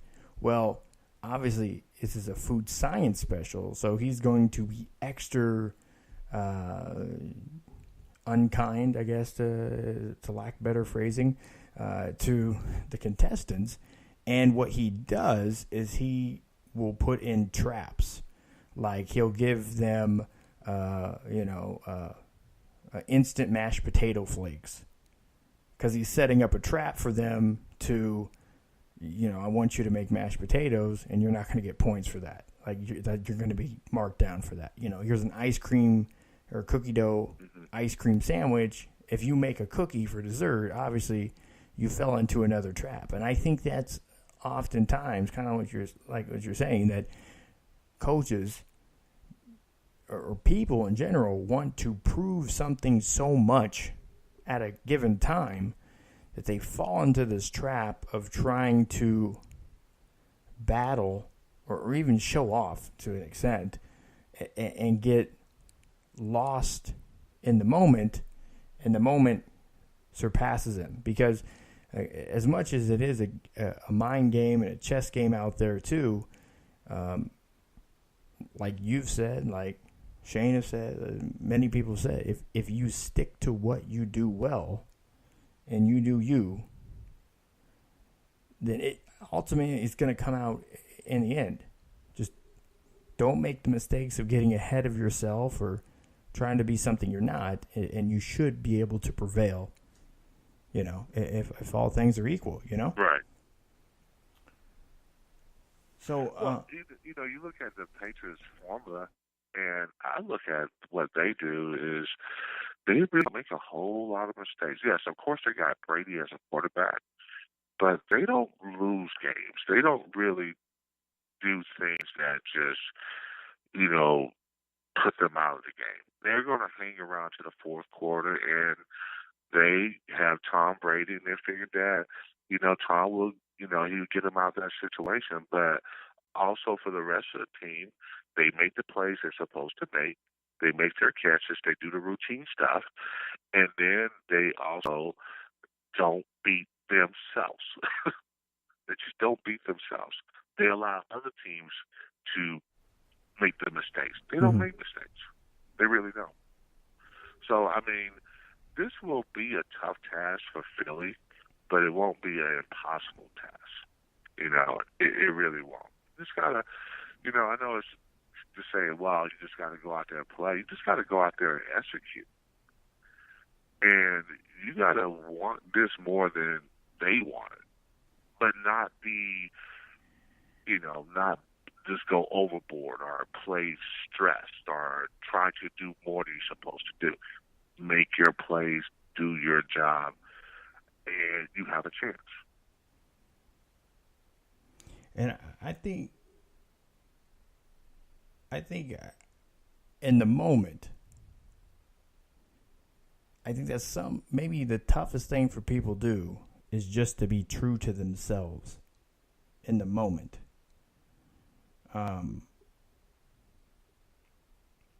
Do you think?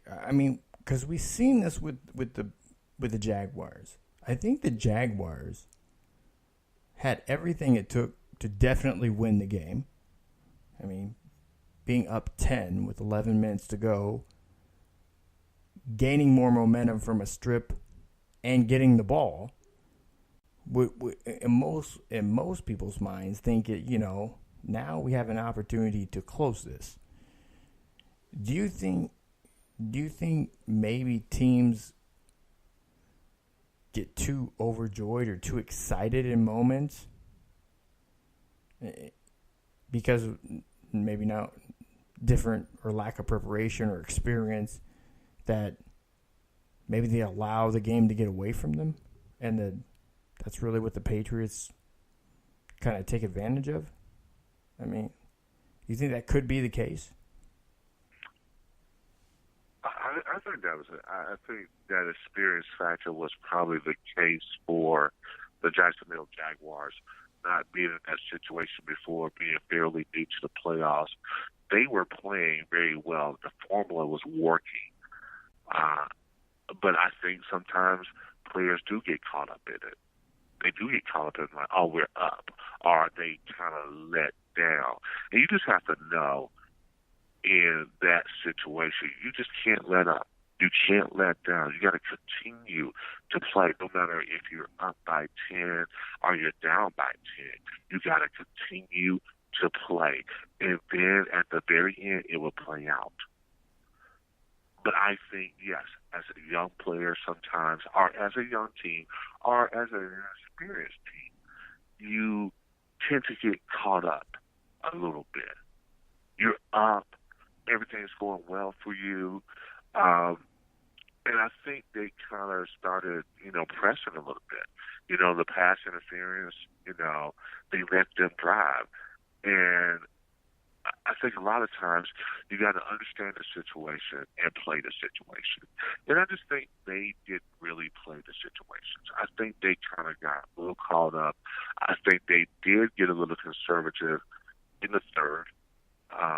Coming out, I think they ran the ball a little bit, and New England was daring them to pass the ball. So you got to adjust to the situation also. I just never thought they adjusted to the situation. And I thought it really showed. Really showed. They are talented. They have the formula to beat New England, but I think the moment was a little too big for them. But for New England, it was old hat. They've been in that situation before. They've had success in that situation before. And it was a sense of no panic. They did not panic in the moment. I thought Jacksonville did, I thought they came out, they played with a lot of energy, they got them in, they had a good thing going, and then they started thinking a little bit too much. Oh, my God. The situation is big, and I think New England knew that, hey, we stay, as long as we stay close in the fourth, we're going to have an opportunity, we're going to have a chance. And they just executed, and I think that Jacksonville did quite execute, and I think sometimes the moment is a little too big for them, and I thought that was the case. I've kind of equated to the way I see New England play in these big games, particularly these big games, Super Bowls and playoff games. I kind of equate it to seeing, upper tier, upper echelon boxer. You'll see guys like Floyd Mayweather, Vasyl Lomachenko, Terrence Crawford, guys, Andre Ward.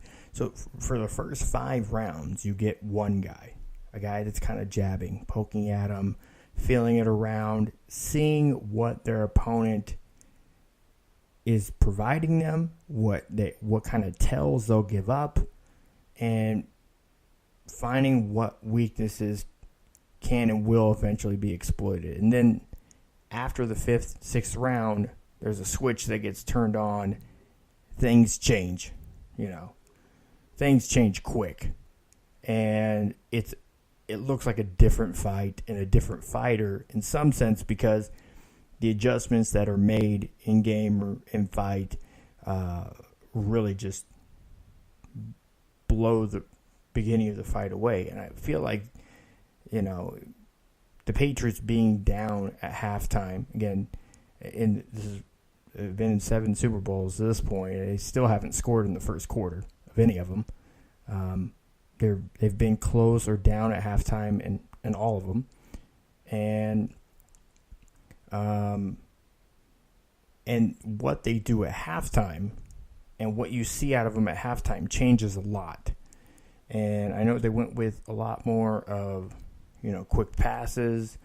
I think we talked a little bit about this, during the couple phone calls we had during the week, but they're able to, I guess, more so read the situation better, and they make better adjustments than anybody else. Because we've seen it in the second half. Amendola they're getting him on a lot of slant and a lot of dig routes, and it was quick passes, a lot of quick passes. So they weren't able to get to Brady, and they didn't have the time to make those adjustments. Again, I think some of that stuff was really where it ended up having Jacksonville in an uncomfortable situation. And it's going to be really interesting to see when and if Philadelphia ends up, if the Eagles end up in that sort of situation, if they can handle it different. Because kind of to the point you made earlier, if they can, having superior talent, if they can not make a mistake or act accordingly in that moment, then they may have the upper hand in this game if they can just not make the mistake. Right. Yeah, I think that you're absolutely right with that point. Keeping mistakes to a very minimum, because there'll probably be some mishaps here and there. I think they just have to keep their heads on them. No matter what the situation is, they just have to keep their heads about them, and they have to understand that. I think going into anything, the clear purpose is to win the game. The mission is to win. It's the clear goal of anytime you're trying to accomplish something, there has to be a clear goal. The clear goal is to win. And I always, when I played at my very best, I didn't worry so much about me. I just worried about winning the game, and I played to win. So I didn't care about my sacks, or I didn't care about my tackles or anything. I just cared about us winning. And I do whatever it takes for us to win the game. It doesn't matter. And I think you have to go into a game like this with that kind of mindset, that I'm playing for a bigger purpose than myself. The big purpose is to win the game. So that'll be interesting if Philadelphia can keep their heads about them, especially the coaching. Every time we always think about players, I say especially coaching. If they can keep their heads about them, they should be fine. They should have an opportunity in the fourth quarter to win the game. And I think that's what you want to do. You want to just give yourself a chance to be in it to the very end. And if you give yourself that chance, let it roll where it's going to roll. But I think they just can't get too caught up in trying to be, as a coaching staff, trying to outsmart Belichick. Yeah. And they'd normally, if I ask them that question, they'd probably say, oh, no, we're not trying to do that. But coaches have egos. And, along with those egos, you get a little bit beside yourself, and you try to do something that's outside of yourself, or you try to prove a point. And I think if they don't try to do that and understand who they are and do what they do with some adjustments in there, they should be fine. All right, so I'm going to bring James back on here. He's one of our top contributors for football and one of our editors for the site, as well as the host for our boxing show. James, we have Levon Kirkland here. Do you have any particular questions for him, or something you wanted to run by him? Yes, it did. What's going on there, Levon? Yeah, how you doing, James? Doing good. In reference to the Super Bowl that's upcoming, we kind of like previewed it a little bit before we got on there, and one of the matchups that I was focusing on in reference to the Super Bowl was the defense of the Patriots going up against the offense of the Philadelphia Eagles. Like with the Patriots, they do have like a bend but don't break offense in that they do give up a lot of yards, but they're like amongst the tops in the league as far as like points allowed. So do you think that they will kind of like scheme to be more opportunistic against this Philadelphia Eagles defense, since this is like their first time on like a big stage compared to the Patriots who've, been there time and time again? Well, I don't think the Patriots are gonna. I don't think they're gonna try to do anything that they haven't done before. They understand who they are and what their strengths and weaknesses are, and they're gonna play to it. Yeah, will they do a little something to try to mix them up or in certain situations? I'm sure they will. But I'm sure they're going to try to, as best as they can, do what they do well, and try to force it, try to take something away. Normally good defenses, they're going to take something away. They're not going to allow you to do certain things that you like to do best. And that's what probably they're going to do. They're going to try to do, they're going to try to put it in Foles' hand, try to let him beat them, or, they may try to blitz him, they may try to confuse him, or whatever. But I think they're going to stick to what they do with some adjustments, of course. Gotcha. But I think the formula has been working so well for them, and they're poised in certain situations. And football is about conquering the situations. So they're going to do that. So I don't think they're going to do something that's just totally exotic. I think they're going to play to whatever the situation calls for. And if they have to make the adjustments, they will make the adjustments. Yeah. Yeah, I think that's pretty much, how they handled the game against Jacksonville. It was, like was said before, it was just that Jacksonville just couldn't handle the pressure, while the game was, closing down, because they had the momentum in the first half, but they just couldn't, close it, or they couldn't, call the plays or make the plays to keep the Patriots on their back foot. Right, yeah. And I mean, I'm telling you, man, I'm just telling you my experience just playing the Cowboys.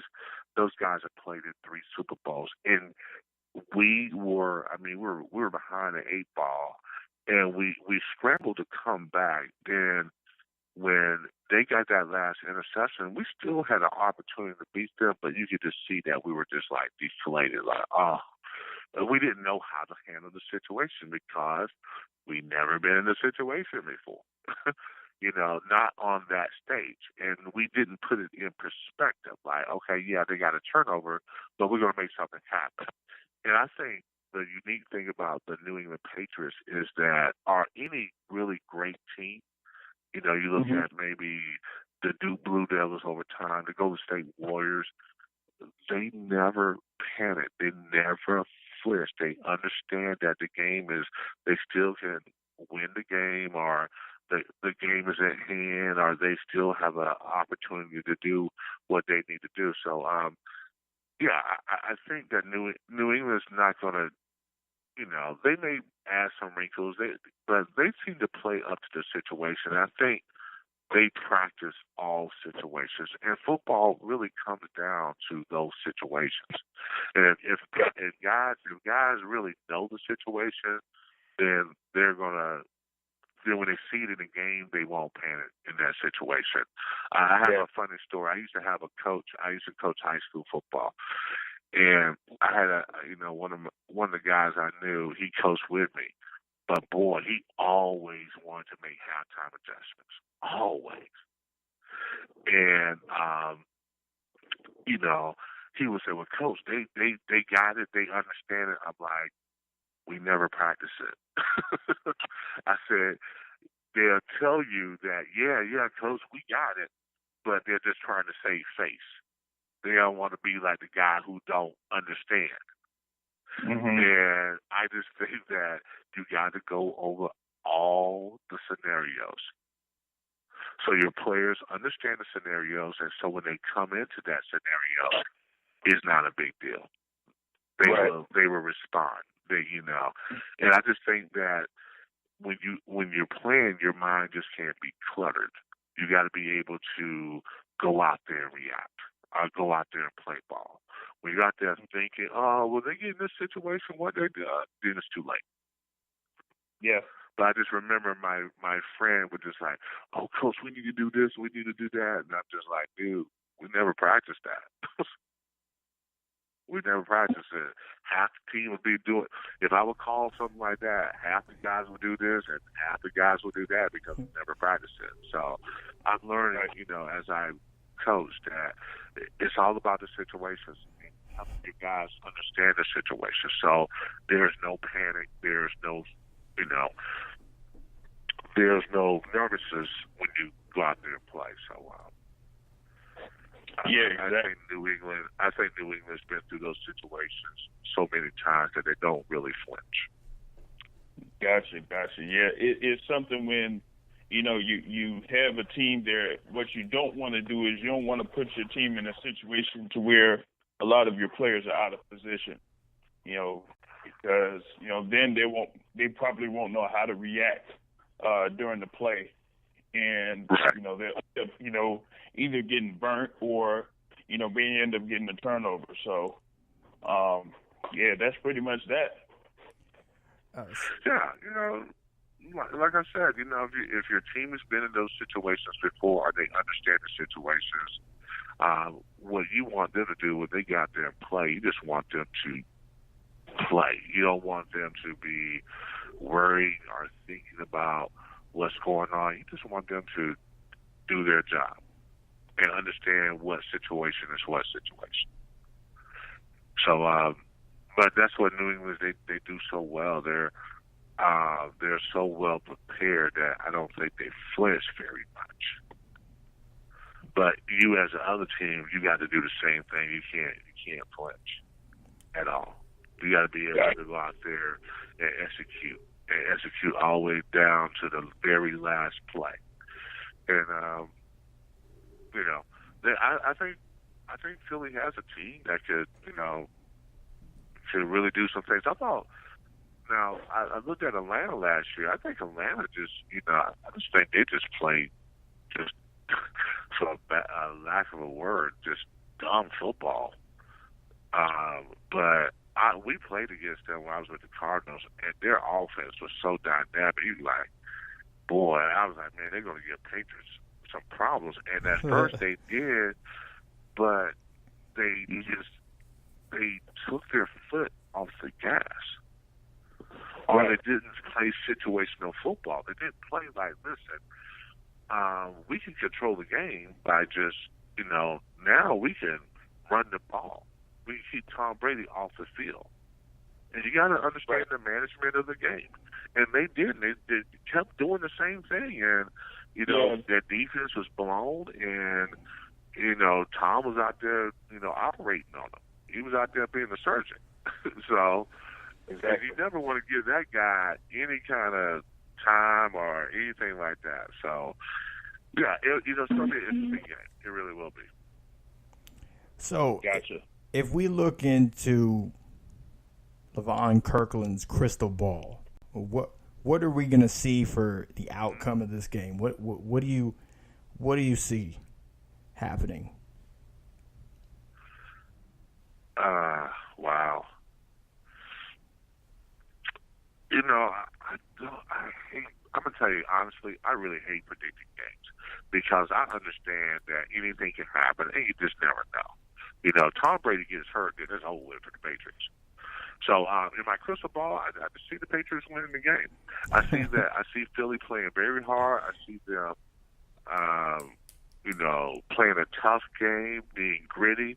But I just won't bet on. I have learned not to bet against Tom Brady. They lose, but I just feel like they're going to win the game. They'll find a way to win the game. That seems to be a safe bet. I know Vegas tries to entice people into I know somebody betted the money line for the Eagles, which would probably be a pretty big payout. I'm not really much of a gambler at all. I don't gamble at all, actually. Kevin actually does, my co-host, who's They're out just trying to bait you. Vegas is just trying to bait you to make a bet. Yeah, so I like the football. I like the process. So I try to enjoy those things. And it's funny because I can sit here and talk about somebody and make predictions or maybe not so much prediction is kind of say, here's kind of how I see the story in my head, how I could see that it potentially coming out. But if there was something where I put money on the line, for whatever reason I lose. I've played the Powerball 13 times in my life, and I have still never gotten a single number correct.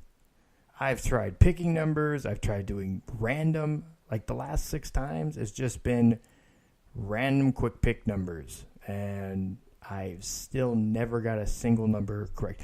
I was in an office pool for it, and the ticket I bought in on, we got 0 numbers correct. So me and gambling are not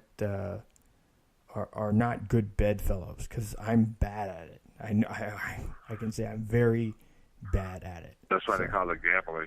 Exactly. I mean, that's why they call it gambling. But I think the game would go like this, something like this. I think that maybe Philly would start off pretty hot. It could be like what happened with Jacksonville. They may start off pretty hot. They may do some good things, and then maybe the moment will get a little too big for them. And then the Patriots will do what they do, and they execute all the time, every single time. As much as you may hate them or whatever, they execute. And I think a lot of times, what we tend not to do is we tend not to appreciate excellence. We tend to be emotional, and that's what you think fans should be anyway. But a lot of times we just get so, we get caught up and you just don't like them or you're tired of them winning, instead of appreciate the excellence and maybe learning something from it. I think if I'm a player or whatever like that, man, I might pick up the TB12 method, and learn something from that method. I mean, maybe like if I can talk to Belichick, I would just simply let them talk, and I would just listen because they're doing something. What does that sound like, Belichick? They got a philosophy that's. He doesn't talk much. I mean, he does, but he. Right. How many minutes of awkward silence would there be before, I don't know. Maybe. You know what? I don't think. I don't think successful people are quite like that. I think that people who are very successful, I think do share. Because they understand that there's enough, that they, that they're done well, that there's enough success to go out. It doesn't have to be kept in a bottle and it's theirs and nobody else. I think that he might talk to you. I mean, why not? I think that plays into my theory. I don't know if I talked about this with you, but I think clearly because of his age, I think he's closer to the end of his career and his time coaching, either just in New England or in general. Because usually when you see people, that are retiring from their job, and even like we'd see it in with people that are having that are planning suicide. Again, it's just ending something. What they'll do is they'll give things away, or people that are retiring now, they want to share something special to help carry on something in their absence, and it just seems like it's kind of unlike Belichick to really mentor, prepare, and help people that are his like his assistant coaches for promotions with other companies, with competing franchises, and that's something he's done the last couple years. I mean, a lot of his assistants get hired away, and then he generally hires them back, but I've never noticed, or maybe it just hasn't been shared in the past, but actually working to help those people get a job somewhere else. I don't know. I feel like he's doing some things now, as it feels more like he's preparing for retirement than it is something where he's, there's several years left. I kind of felt that way about Nick Saban too, because James asked Nick Saban this year kind of an interesting question. He kind of phrased it, I think it helped the moment, kind of inferring that he's tough on players, and when does he bring that softer side out, and he kind of paused for a minute, right, and he took it in. It was like, kind of like, do people just think I'm this monstrous jerk, just like breathing fire on people the whole time? And he kind of rephrased it to, I have high expectations of people, and people know that I have high expectations because I make it very obvious. But he's like, I don't think I'm tough on people. So it was kind of like kind of a sentimental moment where it was like, I do care about what people think about me. I think Belichick does. I mean, anybody that has, an ego or pride cares about what people think. So I think he does. You're probably right. He probably, if you sat down with him and just kind of had a conversation, no phones, no microphones or cameras or anything around. Yeah. I think at this point, maybe he would be willing to talk more. Yeah, I mean, you got to also look at it from their perspective. I mean, I think people like that, are just, even in my experience, people come at you, so you're a little guarded, a little bit, Yeah. because you don't really know what people, what they want. But I think, honestly, very successful people, I think if you would go to Belichick, if I'm a young coach, and just ask him, Coach, could you give me a tidbit? I'm a young coach. I want to do the very best I can. I would hope somebody with that kind of success would be willing to say a few words. Mm-hmm. It don't have to be a lot, but just something. And I think that just something could probably change someone's life. So I would imagine with all that success, why wouldn't you share something? And I always say ask the most, the people you want to ask is the most successful people. Mm-hmm. Like, and it's kind of funny. I can tell you that I used to be really big into wrestling, like professional wrestling. I thought it was very intriguing, actually. People think like, oh, it's but those guys are athletes, and what they do is performance. Is it real? Do they hate each other? No, but it is an art form to it. And it was kind of funny. What I observe is the guys that were at the top, like the Ric Flairs, the Undertakers, the Rocks, guys like that, were the nicest guys. The guys in the mid-card were kind of always threatened, not quite secure in their place.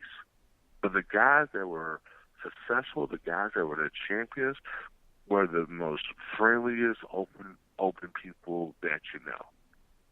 And I think the reason why is because they understand that everybody can have success. Mm-hmm. That if somebody comes along, it's not necessarily a threat to them because they know who they are. When I played, I always helped the younger guys. Any younger guy in my position that was even there to take my position, I would always try to help that guy out because I felt that it was my obligation to do it and that I knew myself I was a good player. So I think successful people I think what we do is we put them as a villain and we think that we can't approach them. So we don't approach them because we look at TV and, they're giving us this narrative about what a guy's like. But they don't really know, But we looked at them as, these guys are the villains or blah, blah, blah. And my belief is it's not always that way. Yeah. It's funny because, so living in Tampa, not to kind of go too much off on tangents, but living in Tampa, a lot of former professional wrestlers have retired there or lived there. I mean, I've like after their wrestling career, there's a couple of them I've worked in, other jobs with. Like I was in the lawn and pest industry for a long time, and I don't know if he wants people to know it, so I won't share his name. But he was big back in the days of WWF time, and who was that again? I don't know if he wants me to share his after wrestling story. Yeah, all right. So I'll tell you about it off air. But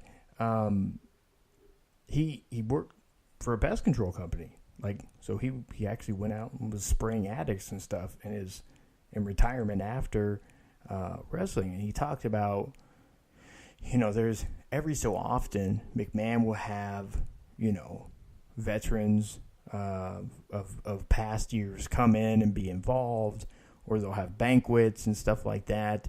And there was one particular one he was talking about, him and a lot of the older guys were coming in for this event, and Hogan was like, no, I don't want him here. And it canceled. McMahon basically sent everybody away. And this was an opportunity for all these guys to make some money, off of wrestling one more time. And Hogan, put the kibosh to it. And it's it's crazy to hear, some of, the behind stories and how guys have played so many different characters and stuff like that. And some of the evolution of it. And you see some of the people, away from the profession, there's just I know we were talking earlier this week, it's the human side, the human component of it. It's crazy because you see people as one thing in their job, in their sports or athletic performance, and away from the job, they're a different person or somebody maybe you didn't expect to see. So it's kind of it's always interesting, to talk to people and get to know people. And, stories are great. So, we're wrapping up here tonight. So let everybody know where can they find you? Where can they follow you now, Levon?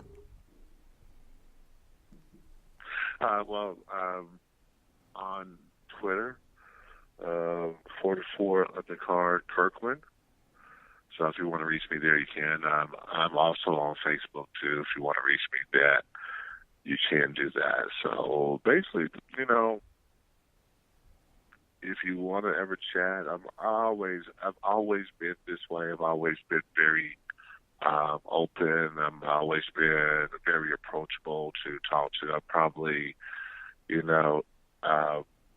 always been that way, So if anybody ever want to drop a line or reach out to me and befriend me, I'd be more than happy to do that. And, I always like to take the time to talk about certain situations and certain topics. I love to engage. So if they want to, they can engage. Just look me up. And in particular, I would recommend if you're a high school athlete or middle school athlete, and you're looking for somebody to give you advice or mentorship in athletics, obviously particularly football, but in athletics, I would recommend, Levon's a good guy to reach out to. A lot of experience in that area, so definitely. Yeah, and I have guys who come to me, and they kind of. I had a young man come to me the other day via his father, and we just talked, and the reason why I do that is for this reason. When I came up through the ranks, there weren't a lot of, there weren't like a lot. It was mentorship was just not a thing, really. I'm from a small town. I really, my parents did a great job, but like my father didn't really know that much about football. Luckily, I had a coach that was helped me through that process. But there were not a lot of guys that you really knew who were going through what you were going through. I was the first, not really the first, but I was the first, like maybe African American that went to a Division I football at my high school. But I didn't know anybody else who ever did that. So it was a survival thing. And then going to the NFL, now you're thought of as a man, and there was, you just kind of had to kind of pick and choose and try to learn from people.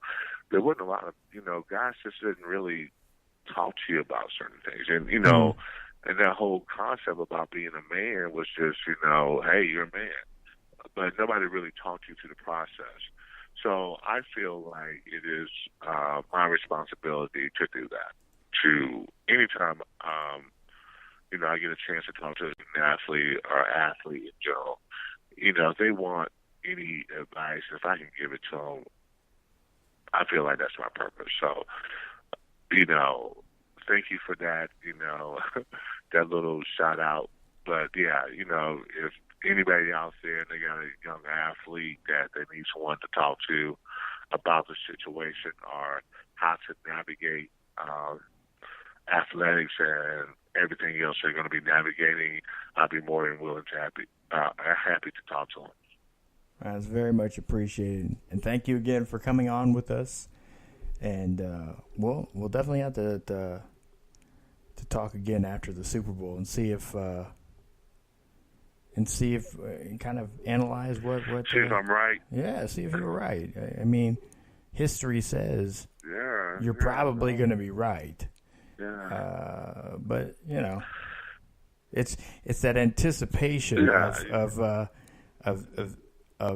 what the possibility of what everyone knows can happen, and versus what has happened. So David versus Goliath. You know what I'm saying? Everybody kind of hopes that's the situation. So we always tend to want to root the underdog, but as I grow older, I really appreciate excellence now. I really do. And I think it's foolish if you tend to hate on that. Mm-hmm. I really do. I don't think it's, I think you should try to appreciate it. And I think that Tom Brady, I always was a Joe Montana guy, but man, Tom Brady is just probably they may need to change the position. Instead of saying QB, they might need to start saying TB. Change that whole concept. So, he's phenomenal, and you got to give the guy credit. He was a 6th-round pick. Nothing was given to him, but he took the opportunity, and you got to appreciate that. So,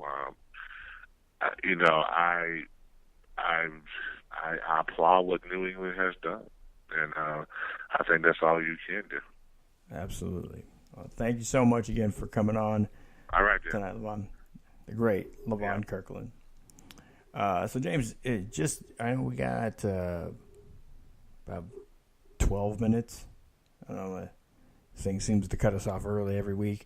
10, 12 minutes left. I did want to kind of digest a little bit of the trade that happened yesterday in the NBA that sent Blake Griffin from the Clippers to the Detroit Pistons. So for those of you who didn't know, and you were looking forward to seeing Blake Griffin in a Clippers uniform this week, that he's in Detroit. He's in the Motor City now. I think this may be a better situation for him in Detroit. But as far as Blake Griffin, I know most of you that listen to the show, and I know you're pretty familiar with my opinion of Blake Griffin. He's not a guy that you can really build a team around. He's an inflated role player. Average defense, way below average shooting. His big thing is dunking in football, and we've seen guys in the past like Vince Carter. He was very much known for taking it to the rack and dunking, but he also developed a pretty decent shot throughout his career too, and that's how he was able to have longevity for as many years as he did in the NBA. I don't know, he played for it seemed like my whole life. It seems like he was at North Carolina. Him and Antoine Jameson were like the best ever, and then he was in the NBA the rest of my life. It seemed like, I don't know. What do you make of Blake Griffin in Detroit? Well, I felt it was an interesting landing spot for Blake Griffin. I didn't really expect him to go to a place like Detroit, who's kind of like, I kind of like categorize them as like a small market team, franchise that really doesn't have all the glamour, not even close to the glamour of a New York or, the Los Angeles Lakers, and even the Los Angeles Clippers, which he was, part of making the Clippers get to the level that they were at, over the past, 5 or 6 years. So I think, here with this, I'd be interested to see how they'll be able to move forward in the division that they're in. I mean, of course, you have, Cleveland kind of like running the show there over the past, decade plus or whatever it is, off and on. And now, of course, the coaching change that was over there in Milwaukee have kind of, changed things a bit there for the Milwaukee Bucks. So yeah, that was kind of it's going to be. That was kind of a trash move of the Bucks to fire Jason Kidd the way they did. I don't know. I ain't know what that was all about. I ain't really think it was all too necessary, but either way, the Bucks are still there. They're still competing. They're 2 games back of the Cleveland Cavaliers right now. But with the Pistons, I guess they could see if they can make a little run here to try to get into playoff position. They're only 2 games back of the 76ers for that 8th and final spot. We, pretty much like a little bit past the halfway point of the NBA season, getting to the All-Star break. So, we'll see how they're going to, be able to fill themselves out. They have a lot of guys there under the power forward position. Like I was saying, they got Andre Drummond there at the center, one of the best defensive players in the league. It's just about, how are they going to keep up with a lot of the backcourts in the league with their roster of E. Smith and Luke Kennard. They're starting for him right now. So, Blake Griffin. I don't know if they're going to make him a focal point of the offense, like 100% of the time. But right now at this point, I don't see him as a, bona fide number one guy that could, really have a lot of opposing defenses focus on him.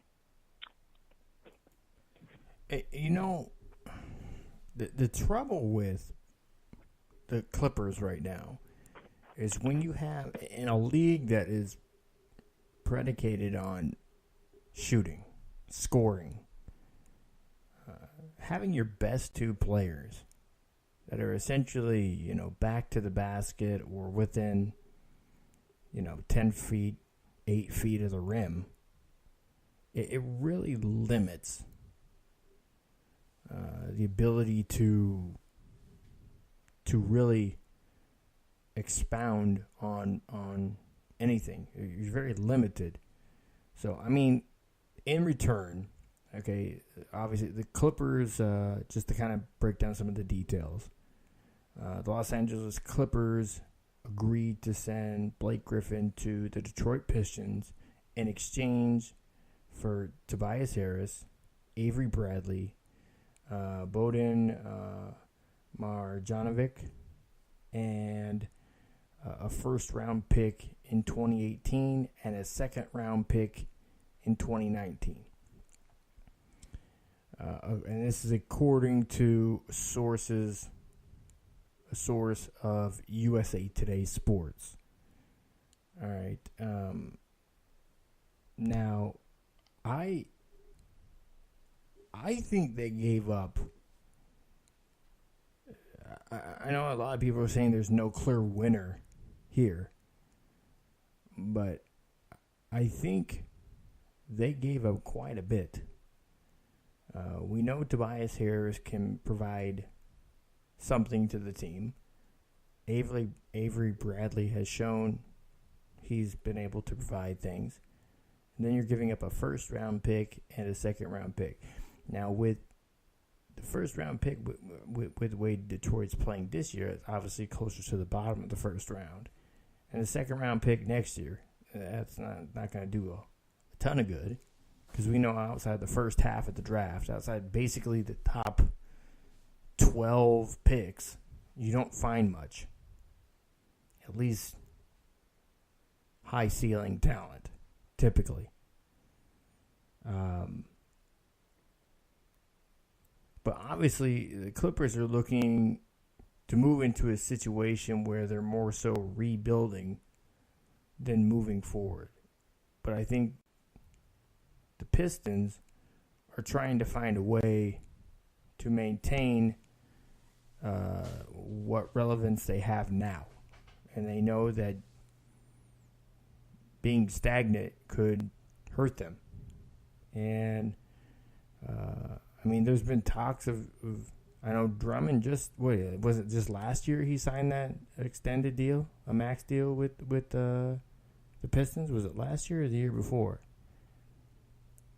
There's been talks of teams of having interest in trading to take Drummond away from the Pistons, and on the other side with the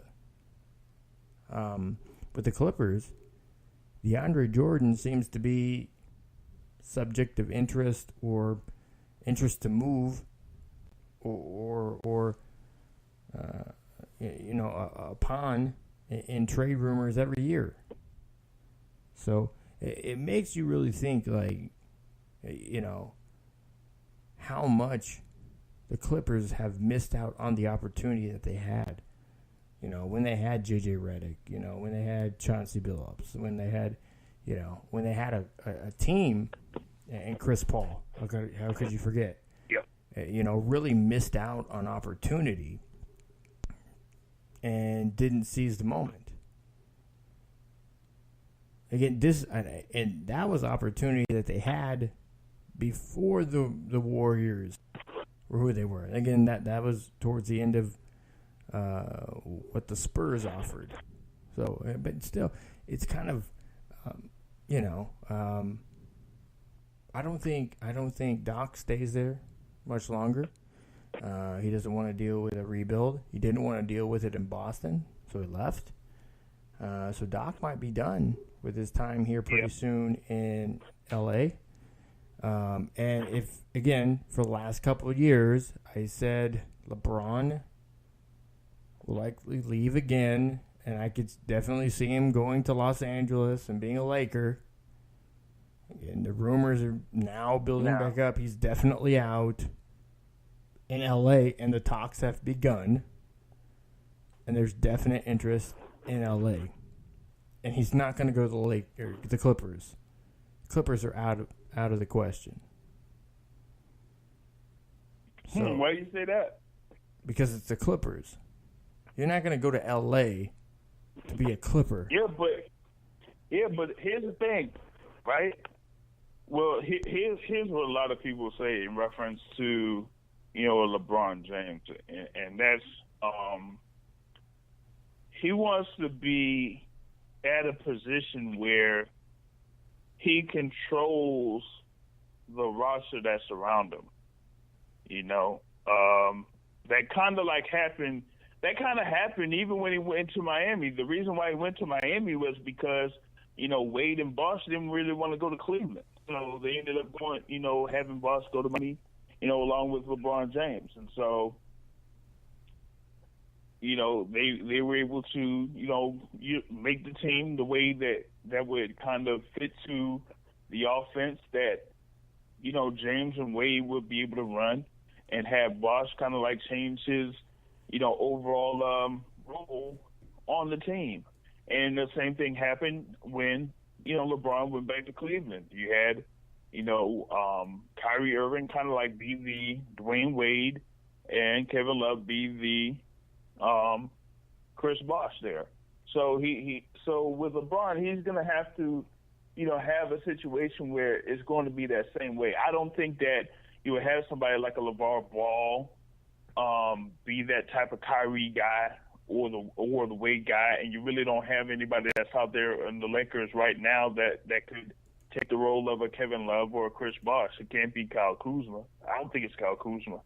And you're not going to have, somebody that has a GM role like LeBron James be there when you have Magic Johnson running the show. Mm-hmm. Those are all great points. So, we'll get back into it next week. That's all for this week. Thank you for tuning in. Be sure to check out the podcast versions of the show on Spreaker. You can check it out on Blog Talk, on SoundCloud, of course. SoundCloud. How could I ever forget SoundCloud? iTunes, and so on. So, thank you so much for listening into the show. Make sure wherever you are, follow, subscribe, like. Head on over to the website, the CHT on Sports. Tons of great articles. You can listen to the show there. Just click on the listen link. And follow the show at the CHT on Sports. And you can follow me at Matt Long Sports. That's all I got for you this week. I'm out.